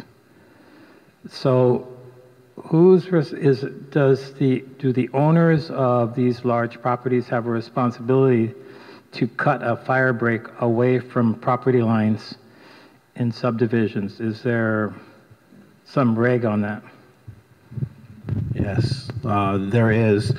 And like I mentioned earlier, feel free to call our Prevention Bureau whenever there is something that looks like it could be better. Even though the code does say specifically 30 feet, 18 inches and all that, we have, you know, sensibility driving a lot of these conversations. And large landowners are generally compliant with our requests to work with the community and to make things safer. And so a lot of those, you know, prevailing upwind sides of subdivisions, those landowners generally are happy to help making a larger fire break, even though it's at their cost. And then we always got to remember too, fire breaks aren't just a one and done, they're got to be maintained. And we all know after every rain season, you know, it takes an effort and some bulldozer. And then if people are doing any type of more than just mowing, then there's grading permits needed, and then we get into a whole different set of rules. So again, feel free to call us. We can get our Prevention Bureau out there. We contact landowners all the time when it comes to stuff like this. Thank you, Chief. And then for Tara and Jim, it seems like the projected sea level rise is a moving target. It's 3.2, now it's 3.97. So the 3.2 was a projection for the year 2100, right? So with the 3.97, that means the 3.2 projection as when that will happen is going to not be 2100, but sooner, correct? You know, the timing is where there is the greatest uncertainty, not the magnitude of the rise, but the timing. So our planning target has been 3.2 by 2100, but we always caveat that it really could be anywhere from mid-century to 2100, you know, depending on our carbon emissions and these heat pathways that we're facing. on our planet. So, but looking now at the updated carbon emissions data and looking at different scenarios and localizing that to Maui, yes, we're looking at now an upward trajectory of 4.0 by 2100 or sooner. Okay, thank you. And then one more question. On your slide 7, how the community plan can help, and you have like 8 items listed. We're going to go through that section right after we're done questioning you. What would be your top 3 recommendations that you would like to see in the plan as a policy or action? If you had to pick top 3, what would they be? Are you asking for from the existing draft or in terms of new recommendations? I'm just looking at what was handed out to me, how the community plan can help, and there were 1, 2, 3, 4, 5, 6, 7, 8 recommendations. But you know, just share your top 3, whether they're here or not, that you would like to see included in the South Maui Community Plan update. Okay, Tara punted to Jim here. He was whispering. I would say, well, we kind of ordered them from a larger planning policy perspective down to more preservation. All of them are important, but I would say number 1, increase capacity for regional planning and managed relocation. I just don't know how much the actual community plan can influence that, but that's very important. And then supporting development of, number 2, support development of regional or beach cell plans for erosion hotspots. Ma'alaya, just what Vernon was saying, right? We have different areas of the shoreline here. So focusing on the erosion hotspots. And then certainly number 4, support improved shoreline setbacks that factor in sea level rise is something that we can achieve through our shoreline rules that are before the Maui Planning Commission right now. And then the second page there, documenting, preserving, developing maps, etc., are things that we all do or want to do for sure. But I would say 1, 2, and 4. And Tara has maybe a comment? Jim's priority list is just as good as any. I did want to, though, additionally point out that number 6 was focused on wetlands and preserving and restoring. I could be wrong, but going through the existing draft, I don't think there was anything in there addressing that, unless I missed it. It's a different section. Oh, okay, that explains it.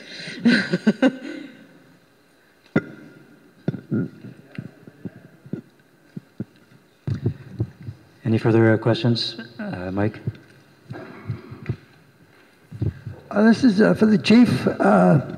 Chief, first, I would be remiss if I didn't mention a few weeks ago I had a nasty incident, and I was pretty near the Kihei fire station, and some good souls who realized they need some help, they quickly called 911. And of course, because of the process you have, here comes the great big yellow fire truck, and everybody's looking, and where's the fire? Oh no, it's that guy over there. So with the physical hurt, I was going, now I'm truly embarrassed, but when your guys got to me, and I mentioned that, and they said, number 1, forget about what everybody's saying. That's how we got here, and we're here to help, and they did. They gave me immediate aid, and they did say to me, dude, you're going to have to go to the emergency room with that. We're going to have to get you in. But they not only gave me physical help, they calmed me down when I was concerned about something I probably shouldn't have not been concerned about. But what I wanted to ask you to address is, I guess it's about 4 years ago when we had that hellacious fire that started over in Waikapu and then burned by the Humane Society area and then came ripping toward our neighborhoods in North Kihei. Again, commending you guys for doing everything possible from saving the Humane Society, the structure there, they got the animals out, and then saving the North Kihei neighborhood. Because if that sparked into those homes, those old dry homes, we know what would have happened. But my question is, when we're talking about clearing brush, even a layman knows that when you have a fire like that, we have a lot of wind, but you've got to have fuel. And there was all that fuel in those lands, those now Maui Pono lands. And most of us know, but other folks in the community don't realize that that whole portion from where the Humane Society is in our district, is in South Maui. And there's always concern about that land that maybe someday will be all ag, but it still seems to be a lot of just overgrowth there. I mean, for a citizen to keep calling in and saying, well, here's this huge area, you guys are certainly aware of it. Is that something that you look at on a recurring basis? Do you work with them and say, you know, you've got to do something to control that, to prevent another potential catastrophe? Thank you. So lots of different topics there. I'm glad you're better. That's important. When the winds are up like they were that day, the fire and the head of the fire is actually spotting fires over a quarter mile in front of it. So no fire break is going to slow down a fire of that magnitude. During our pre-fire season, so we used to say brush fire season was from about May to August. Now it's about February to November. So what we do prior to the wildfire season is we do our annual training for our crews. That North Kihei area that you're talking about, it was probably about 6 years ago, but we worked with the landowner and we did controlled burns in that area. So it was dual purpose. It was removing fuel, but it was also training for our firefighters. So we brought in like 2 crews at a time and we lit a plot of land on fire and then we put it out. And then we did that several times. And what that does is it creates more defensible space around neighborhoods. The challenge with that is we're usually trying to defend the upwind side of a neighborhood, so then our training creates a smoke nuisance, and we know that.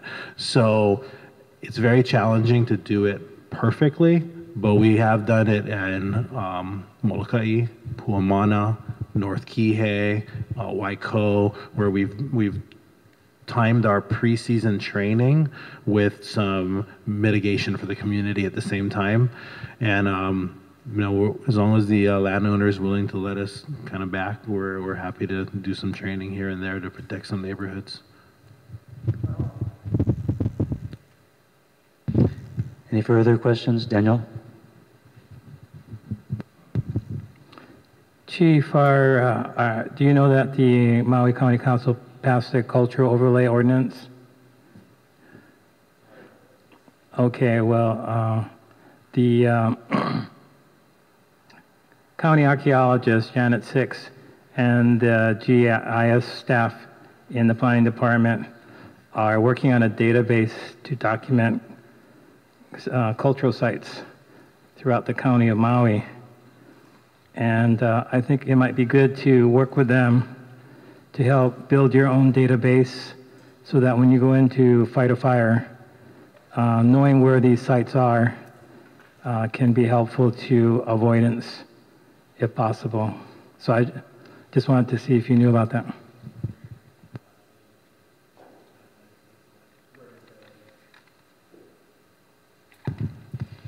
Any further questions for the panel? Wayne?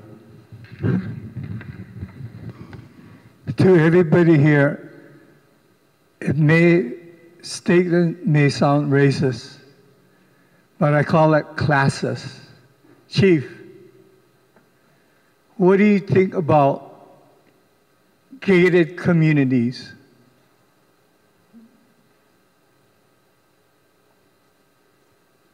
You like it? What about safety? I'm worried about suits, somebody that dies. So all of our fire districts have multiple gates in them. We always approach landowners, homeowners, business owners, and they're almost 100% of the time gracious enough to give us all their gate codes.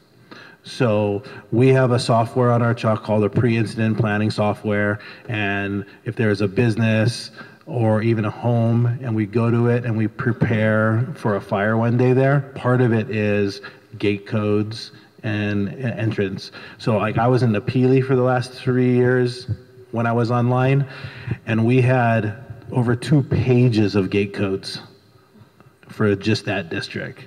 And they also share it with central dispatch. So a lot of times people will call 911 and they'll say, I'm at 123 Main Street, I have a gate, and my gate code is 1234 pound.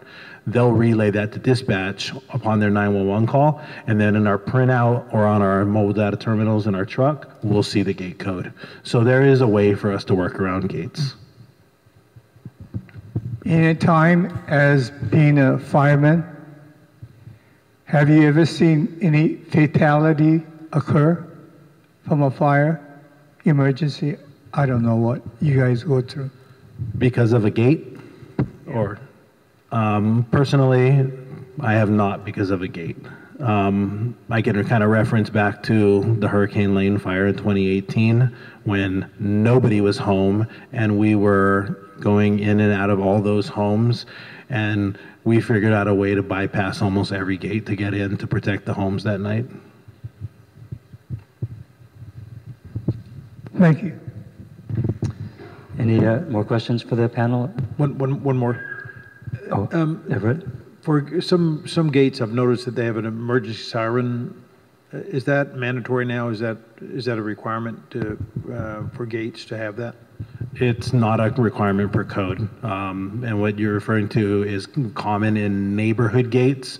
It's called a yelp. And so you just yelp the siren and the gate will open.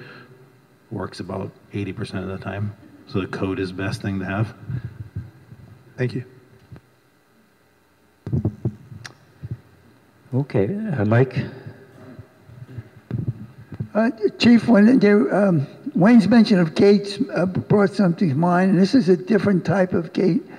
A few years ago, it was on the 4th of July, and we had some fireworks that started a fire behind some homes, and it was along the what we call the north-south collector road, where it's a dirt road, but it says a county gate there that has several locks on it.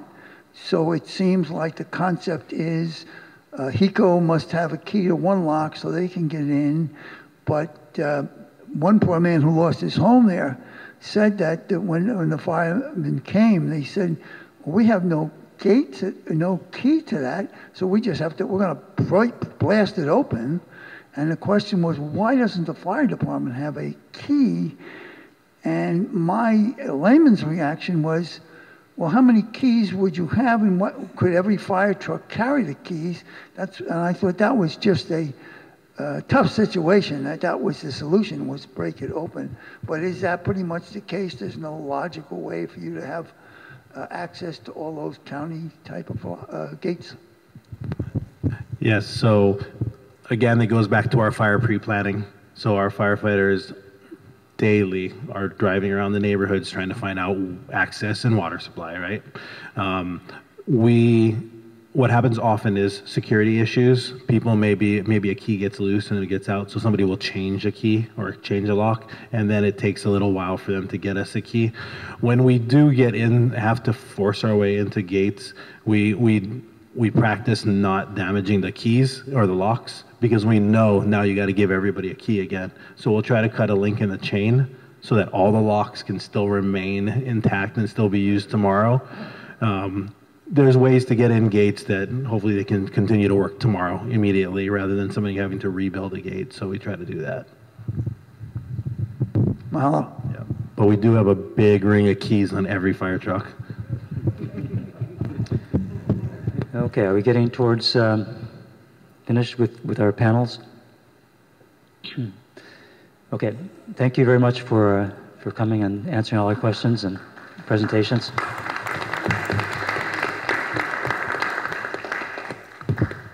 Do we need a 5-minute break, or can we jump right into the policies? Keep going? Keep going? Okay. Okay, can we get the 2.3 policies up on the screen?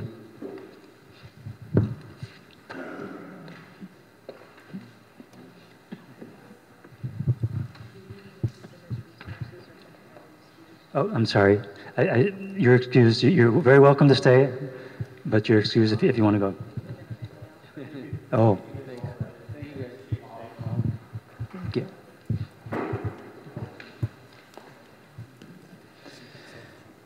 Okay, so starting with we're starting with the climate change and sea level rise section, 2.3.1. First one is to minimize impacts from future coastal erosion to development, new permanent structures must be located landward of the state-recognized sea level rise exposure area, SLRXA, with coastal erosion, except a minimum buildable area must be provided. This restriction does not apply to structures needed as part of an approved beach restoration project or cultural project such as local EA, and which must be evaluated on a case-by-case basis. And just for information, many of these policies are the same as in the West Maui Plan. Everett? That was a motion to adopt 2.3.1 as written. Is there a second? Second by Brian. Any discussion?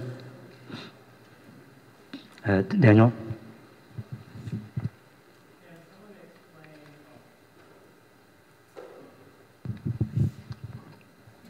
Can someone explain where it says except a minimum buildable area must be provided? See, this restriction on fine structures. Yeah. What does that mean? Except a minimal buildable area must be provided. Sure, Daniel, Jim Buca, Planning Department.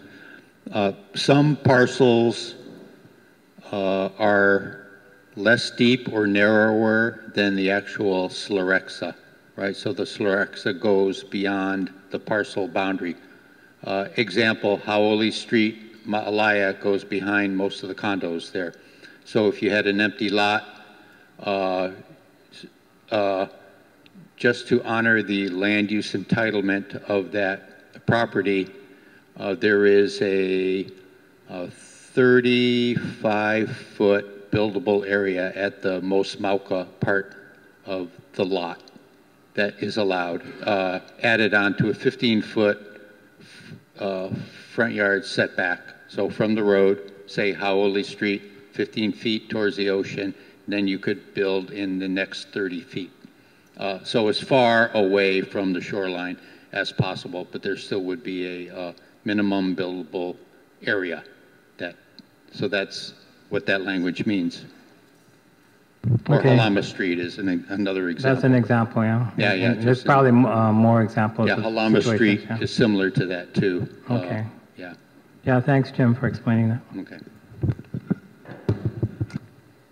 Further discussion?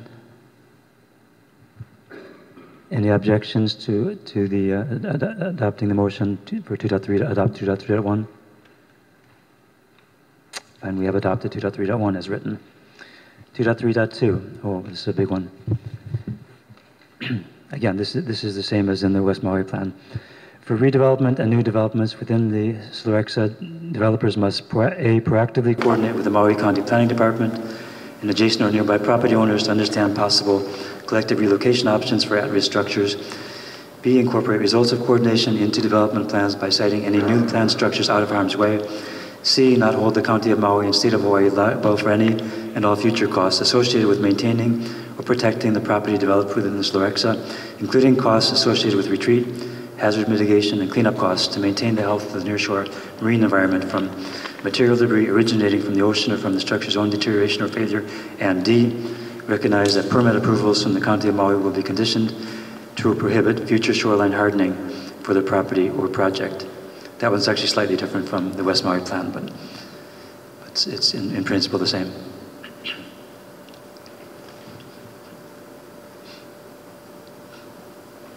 Daniel? I just have a clarifying question. Where it says developers must, and then must means A, B, C, and D. Must infers that there is some sort of requirement or obligation to do A, B, C, and D. Are there legal requirements existing right now that requires developers to do A, B, C, and D? Is there a legal structure existing right now? Must they do that now? Is this new code, or is this something that's already in place? I'm sorry, I was discussing with Karen. Can you repeat that question? Oh, okay, in policy 2.3.2, it uses the word must. Developers must. And so my understanding of must implies a obligation to do A, B, C, and D. Is there currently a legal obligation for developers to do A, B, C, and D? Because it says must do A, must do B, must do C, must do D. Jim is saying no. No, there is not. I'll just add too for letter D. This was something that was initially included in the proposed shoreline rules, but the department was recently advised by County Corporation Council that this cannot be included because the county cannot prohibit the landowner, developer, the due process to potentially apply for a variance for shoreline hardening. That's D specifically, yes. Oh, that's good to know. We don't have Corp Counsel with us at our meeting, but we can call them if we need to. So is this policy trying to lay the groundwork for regulations in this area in the future?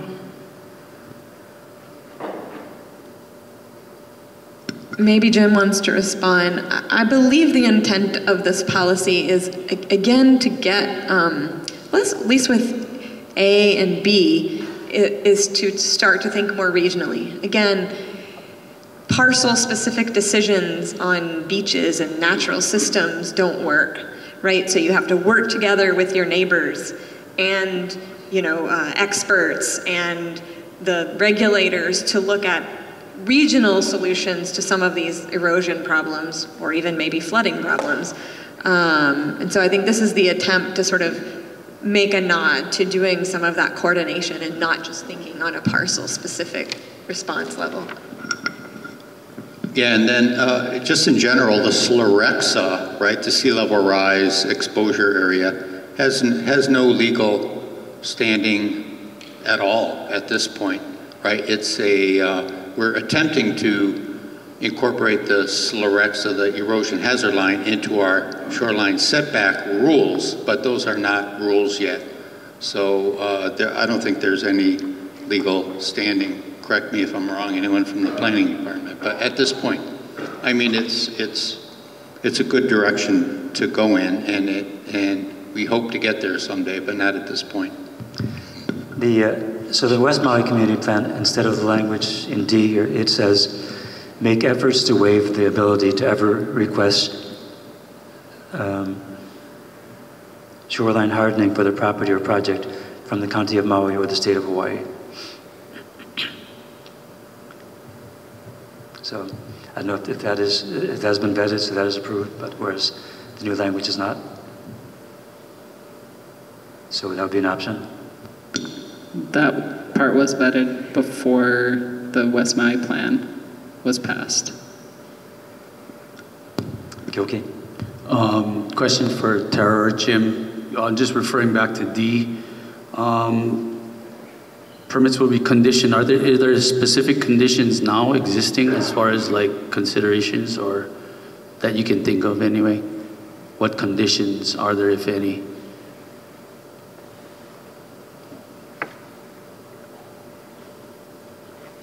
Would allow or prohibit?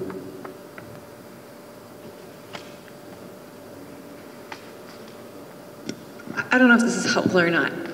The state law was amended in 2020, it was Act 16, to prohibit shoreline hardening for private properties on sandy beaches. So the state law is very strong, and Maui County's shoreline rules have essentially had that same language since long before the state law.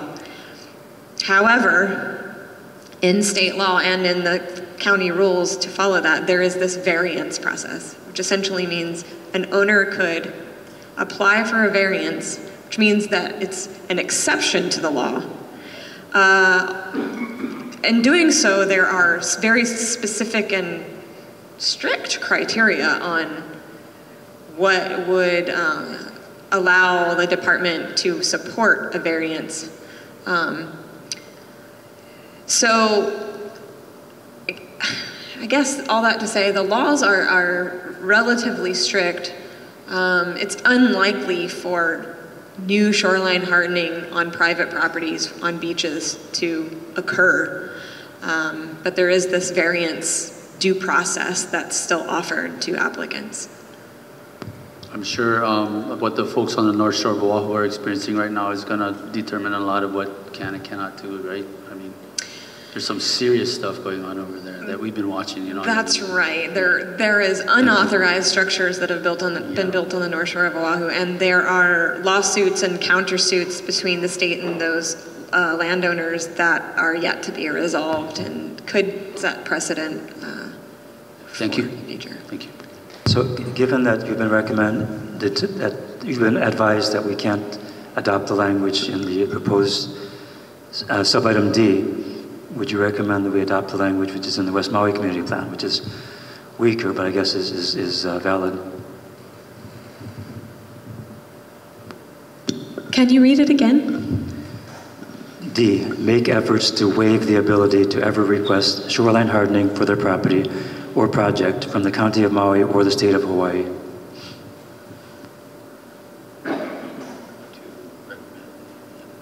He's saying that that's the softer language that's included in the West Maui Community Plan.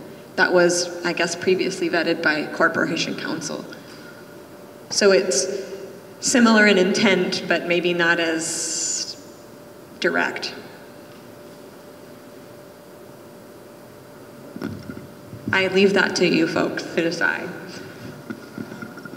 Yeah, just to clarify that, I don't think we could put a condition that would prohibit future shoreline hardening, but what Tara referred to is there is a variance process in our shoreline rules, and a variance is a variance to the law. It would be something that is illegal to build that seawall. So what is required with the variance today is an environmental assessment, a thorough vetting of all possible alternatives, public meeting, community meetings, and then it becomes a major SMA permit that goes to the Maui Planning Commission and becomes a discretionary permit that is voted on up or down. So there is a process that goes through, and I guess if a seawall was the best possible and most environmentally positive outcome, then potentially the Maui Planning Commission, with the recommendation of the Planning Department, could approve it. So it's not out of the question. It's unlikely. So but there still needs to remain a process for a property owner to have their day in front of the Planning Commission via the existing variance process.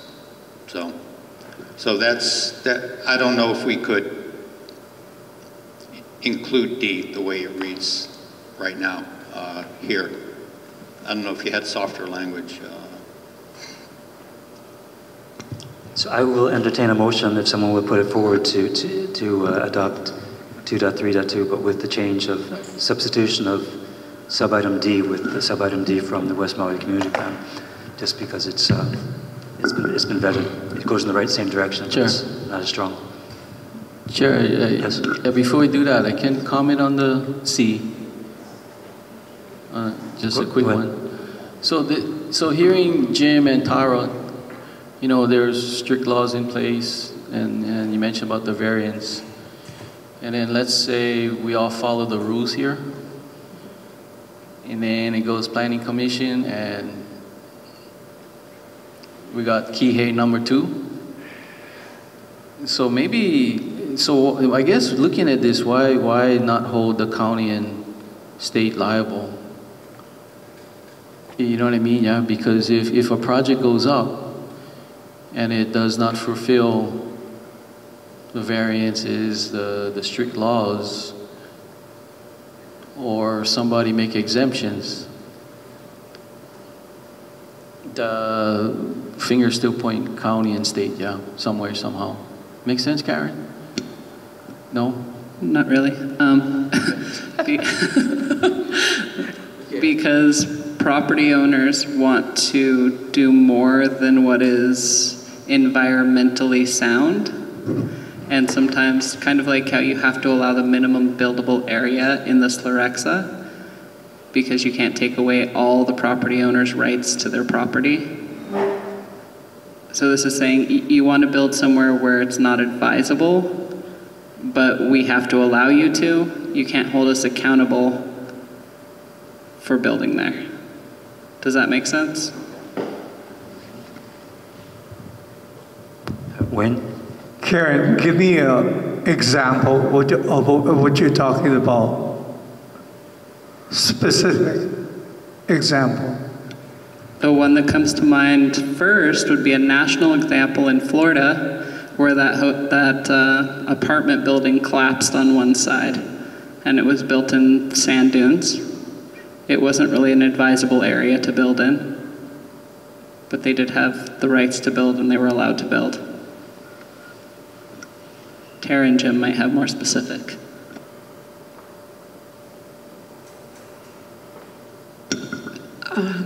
Hypothetical examples. This particular item, 2.3.2, is associated with the Slerexa, which is this whole sea level rise exposure area. It's based on 3 things: high tide flooding, high wave flooding, and coastal erosion. Now, if the new shoreline rules pass, it's going to create a new setback. It's proposed to create a new setback that's based on the projected erosion with 3 feet of sea level rise. And so you could think of that essentially as a no-build area. But there's more to the Slerexa than that. There's also these high wave flooding areas or these passive flooding areas. So let's say somebody comes in for a new home and it's outside of the setback, it's outside of the erosion hazard area, but it's still within one of these flooding areas. They get to build in that area, even though we know it's this hazardous area. They still have the right to build, but this is saying, well, if you're going to choose to build in a hazard zone, we want to make sure that you're not going to hold the county liable when there's damage to your home or your home is threatened. So that's a hypothetical example.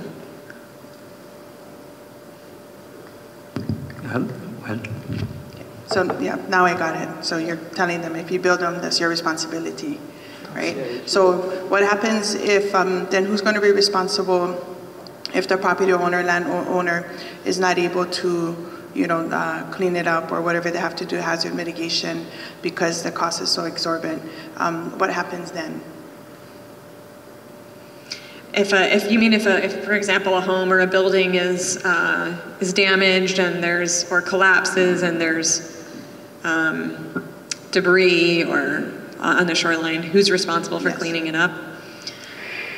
It's a very good question. And maybe one that really hasn't been encountered yet, but may be encountered in the near future. Yeah, I would think so, because if they say we can't afford it, then who's responsible, yeah? That's right. So I just wanted to put it out there. Yeah, that is a hypothetical scenario. Mike? I think we have an example right here in North Kihei when the old Maui Lu was taken over and the timeshare was being built. Once they bought the land, there was one dilapidated building from the old Maui Lu on the Makai side.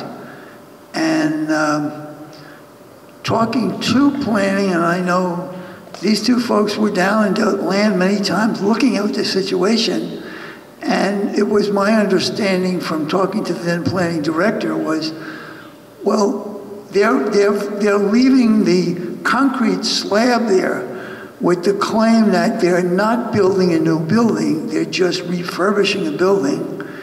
And they did build a bar and grill, and I don't know what else is there on that side. And the logic was, well, you know this is not a safe place to build something there. Why would you build it there?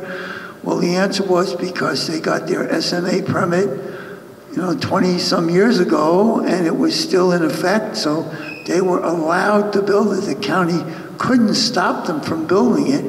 And I think what this is saying, well, then if you get a storm surge and it rips this thing out, you can't hold the county responsible. It's your own stupidity and the fact that, well, how badly would this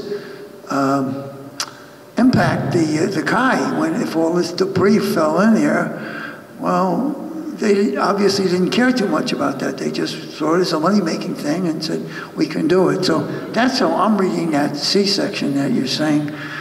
Well, you guys were stupid enough to do this, and we couldn't stop you, but don't come back and sue the county, the taxpayers, because of the action that you took. So that's my interpretation of what that's saying. Thank you. Bernard? So that one they had to, because had conditions to the interveners next door from the previous owner.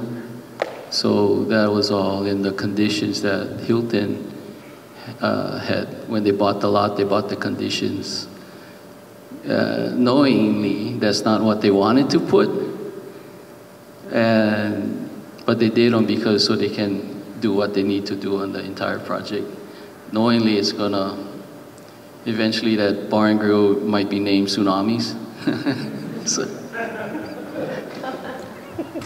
Or Muddies.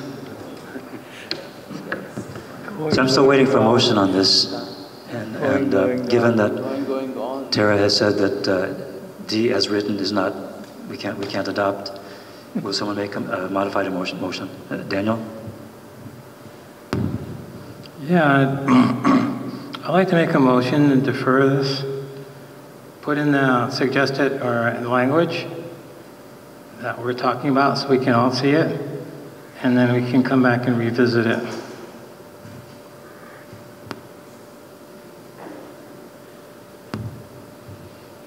Is there a second? Mike seconds. Further discussion? Wayne? Mr. Chair, if our legal attorney is listening, I hope he or she would come back to give us legal advice.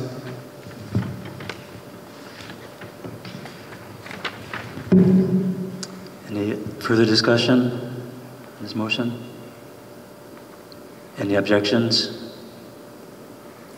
I thought we decided to defer this for consultation on the legal aspect. Moving on to 2.3.3. Shorter. Protect the access to and ecological function of wetlands, shorelines, beaches, and dunes by preserving waterfront land within the Slurexa as undeveloped space, greenways, stormwater management facilities, or parks wherever possible. Kyoki moves. Tova seconds. Did you second?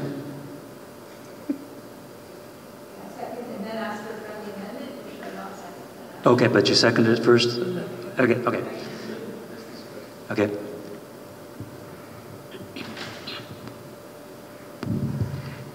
To reflect some of the input that we've had from our team there, I would like to suggest a friendly amendment of adding in the following. So after protect the access to and preserve and restore ecological function of the wetlands. So a nod to the fact that we might want to actually add to the areas where we know wetlands are coming in the future, not just manage the current ecological function.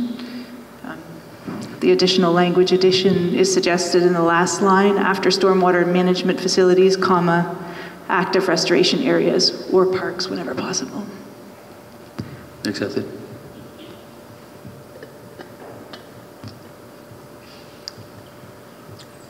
Any further discussion? Daniel?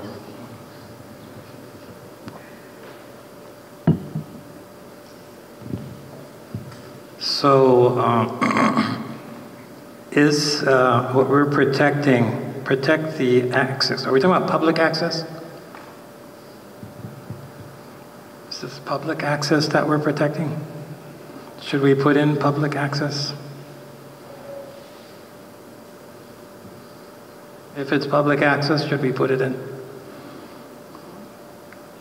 Okay, I guess I make a friendly motion to put in protect the public access. Second. Is that accepted by Tova? Do you accept that? No, okay. Any further discussion? 2.3.3. Any objections to the amended motion? Daniel? Tova, do you have it?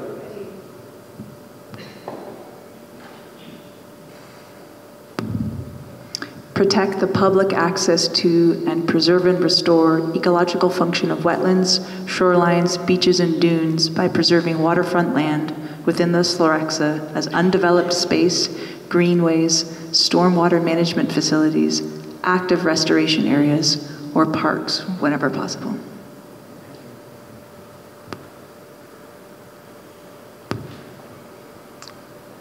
Any objections? Finally, we have adopted 2.3.3 with those amendments. 2.3.4. Support amendments to the Maui Island Plan and Community Plan and changes in zoning for new development in Ma'alaya on land Mauka of Hau'oli Street and the Slorexa for existing Makai development retreating inland because of impacts from sea level rise or other coastal hazards.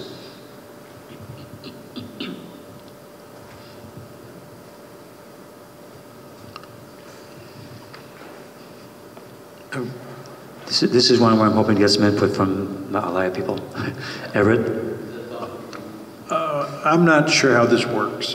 With the existing Makai included in it, I mean, you've got 10 or 11 condominium buildings, each condominium individually owned. So I'm not sure how, I know the intent and I support the intent, but I think including existing Makai complicates and maybe prevents the development on the land that it's intended for. So I think I make a motion that we approve it, but we delete existing Makai from the third line. In other words, if some owners of a condominium building, the condominium is going down.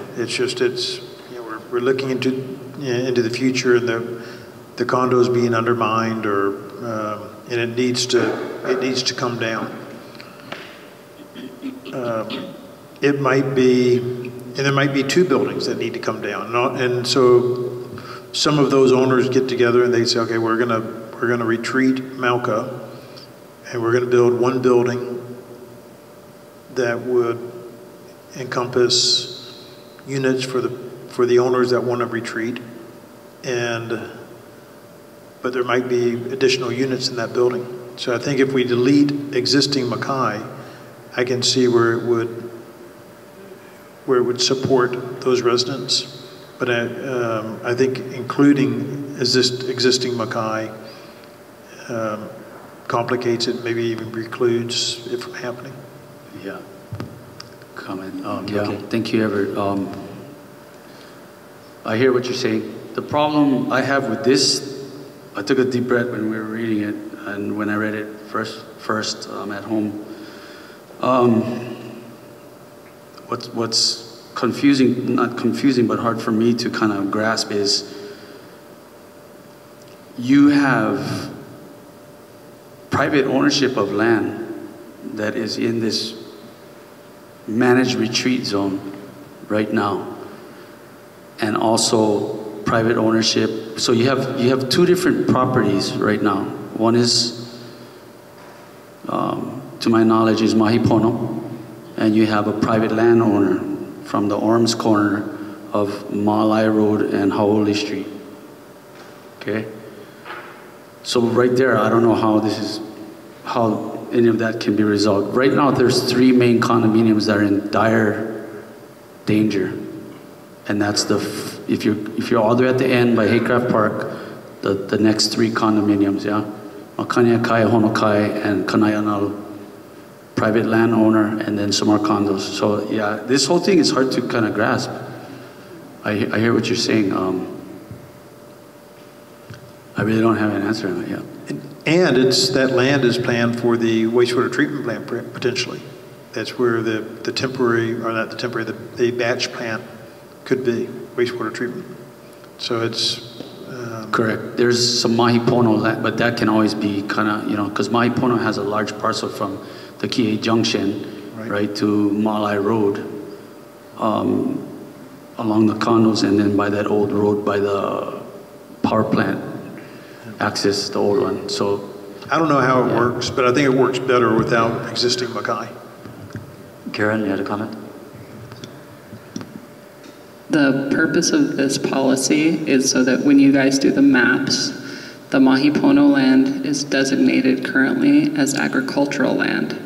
So this is saying that the community would support that area being redesignated to residential if the existing development wants to retreat inland. But it wouldn't be designated that way ahead of time so that it can't just be developed. So it's only to be, the designation is to be changed if the existing development is moving. So that would be like the apartment building, a single apartment building is like, okay, we want to move, so we're going to get this land from Mahipono. It would support that. It would support the moving back. But the Mackay is confusing. Existing development would probably work better. I think the opposite. I think removing existing would work better. In other words, the chances of, I don't know how many units are in those 3 buildings, but the chances of getting, and I would imagine some of the owners of those buildings are elderly and probably are not going to want to come out of pocket at their ages to build a new condominium. So you're going to be dealing with different individuals. It's not going to be the same set of owners that are going to want to retreat. And it might be a combination of all 3 buildings, it might be a combination of 2 buildings, it might be 3 separate buildings with all new owners, or partially new owners. It's just, I think for this to be, and I like the intent, I think the intent's good, but I think it should also include not just the potential for the condominiums to retreat. I think it should also be a little bit broader and more broad to include the potential wastewater treatment. So my suggestion is to approve it, strike existing Mackay, just leave development, and development could be the wastewater treatment plant and condominium buildings to replace the existing condominium buildings. Or I shouldn't say replace the existing condominiums, but to serve as condos for some of the owners that do want to move back, retreat. Yeah, I agree. I support, you know, what the intent is. Absolutely. I just have a hard time grasping the reality. You know what I mean? Because when you look at the whole condominium row on Haole Street, like I said, the last three from Haycraft are the ones that are fronting the severely eroding beach that used to be all sand. The rest have hardened shorelines. They're not as much at risk depending on which way, you know, the remedies go. But those have, the ones with the hardened shorelines have a different landowner from Maui Pono. See what I'm saying? So it's like the reality of like, I support what it's trying to do. I mean. This doesn't tell anyone they have to. It just enables them to if they can work out the deal. It makes it easier. Understood. Yeah. Thank you. Is there a motion? You want to formulate your motion? Yeah, the motion is to approve 234 striking existing Mackay. Is there a second? Brian seconds. Further discussion? Are you okay with this moving forward, or do you want to? Yeah, I don't know, because I mean, maybe you can just clarify a little bit more, Everett, on the taking out the Mackay, because that is the hot topic over there, the Mackay developments. Future stuff, yeah, we can, but right now these people they literally have waves breaking in their windows, especially at Honokai. So I'm just trying to decide whether that's going to help or strike existing then. In other words, you can't tie it exactly to what's on the ocean now. Yeah.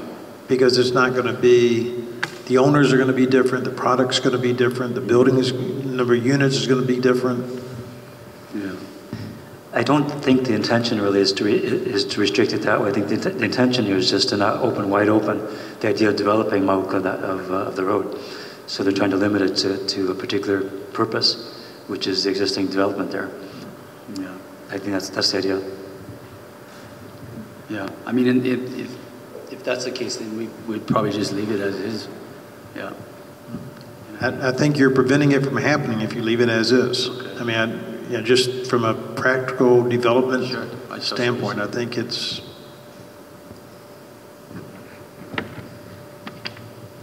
Mr. Chairman, Wayne, I think you're forcing people to accept what this language says. We're creating policy and forcing people to do what they don't want to do, to me, is illegal.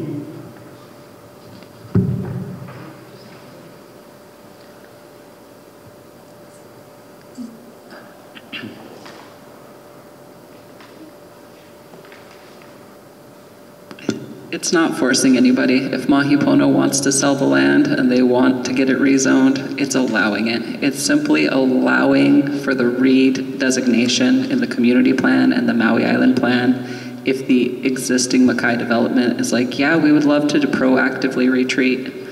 And yeah, the owners may change, that is true. The owners are likely to change. This might actually make it so those units can be sold because they won't be in the Florex anymore. This isn't forcing anything, it's allowing shoreline retreat to happen in possibly the only area on Maui where a shoreline retreat is likely to happen.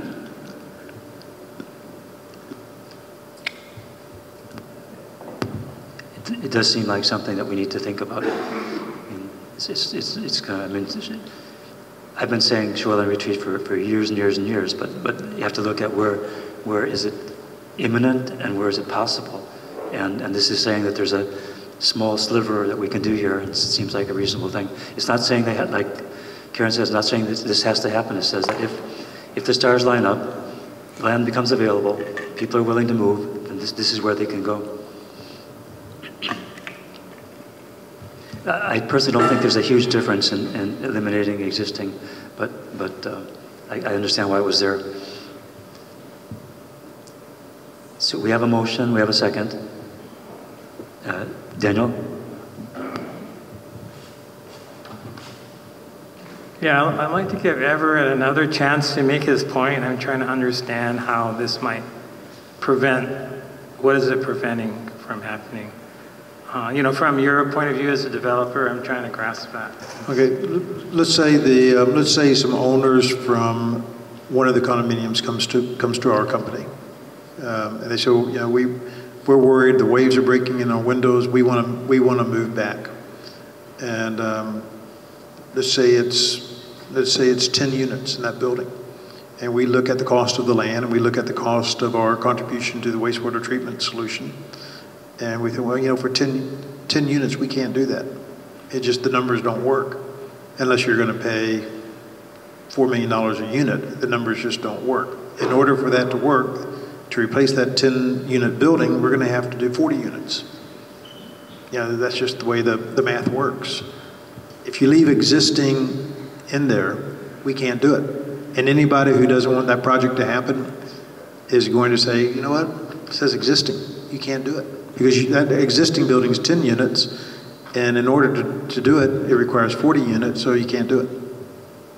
And that's something that happens more and more on Maui, that type of...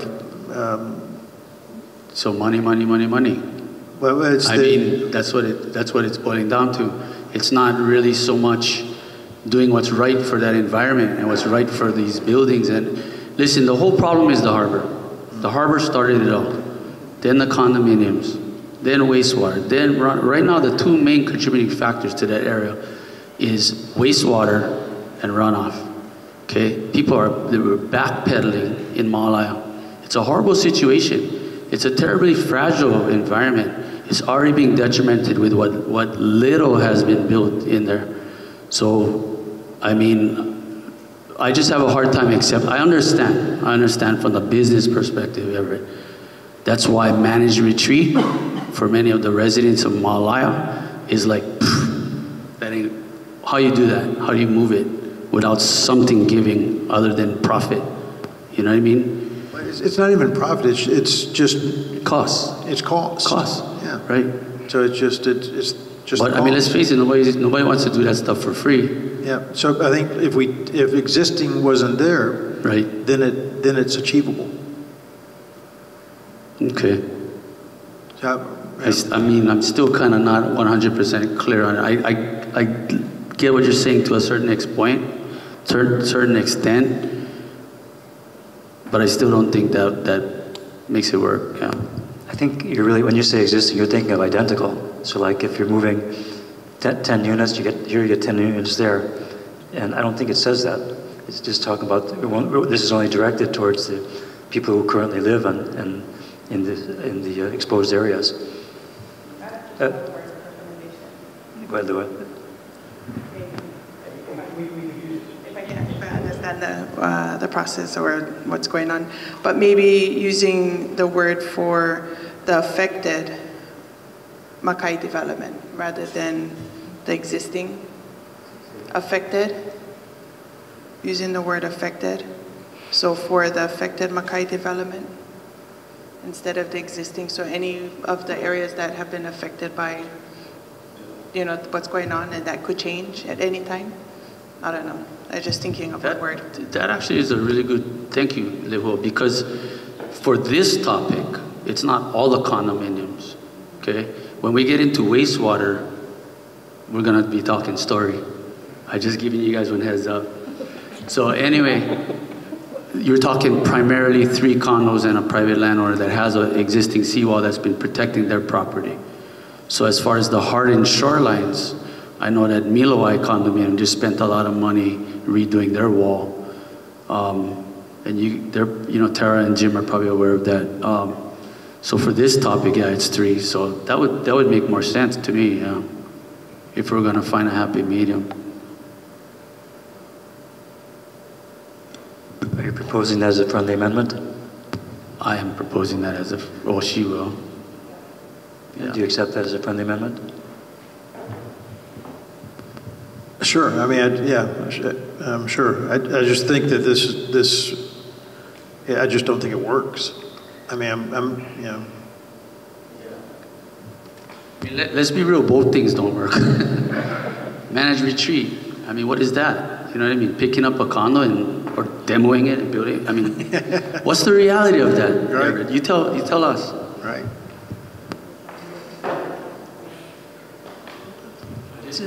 I mean, I think we go with that. I think we go with effective. Okay, and Brian. But I don't know what it really. Yeah, I mean, this. We're all struggling with this for. You know, we're all kind of struggling with this, how we do this, and I'm not sure we're getting it right here, but it moves us on. Wayne? Move to amend, defer, and adjourn the meeting. We have a motion, a modified motion, and a second, so let's deal with that first. Any further discussion on the modified amendment, which is just replacing existing with affected? Any further discussion? Any objections? I find we have adopted 2.3.4 with that amendment. And we are at 8:40 p.m.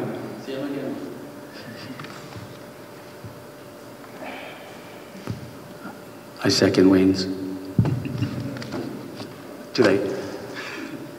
Okay, so adjourning at 8:40 p.m.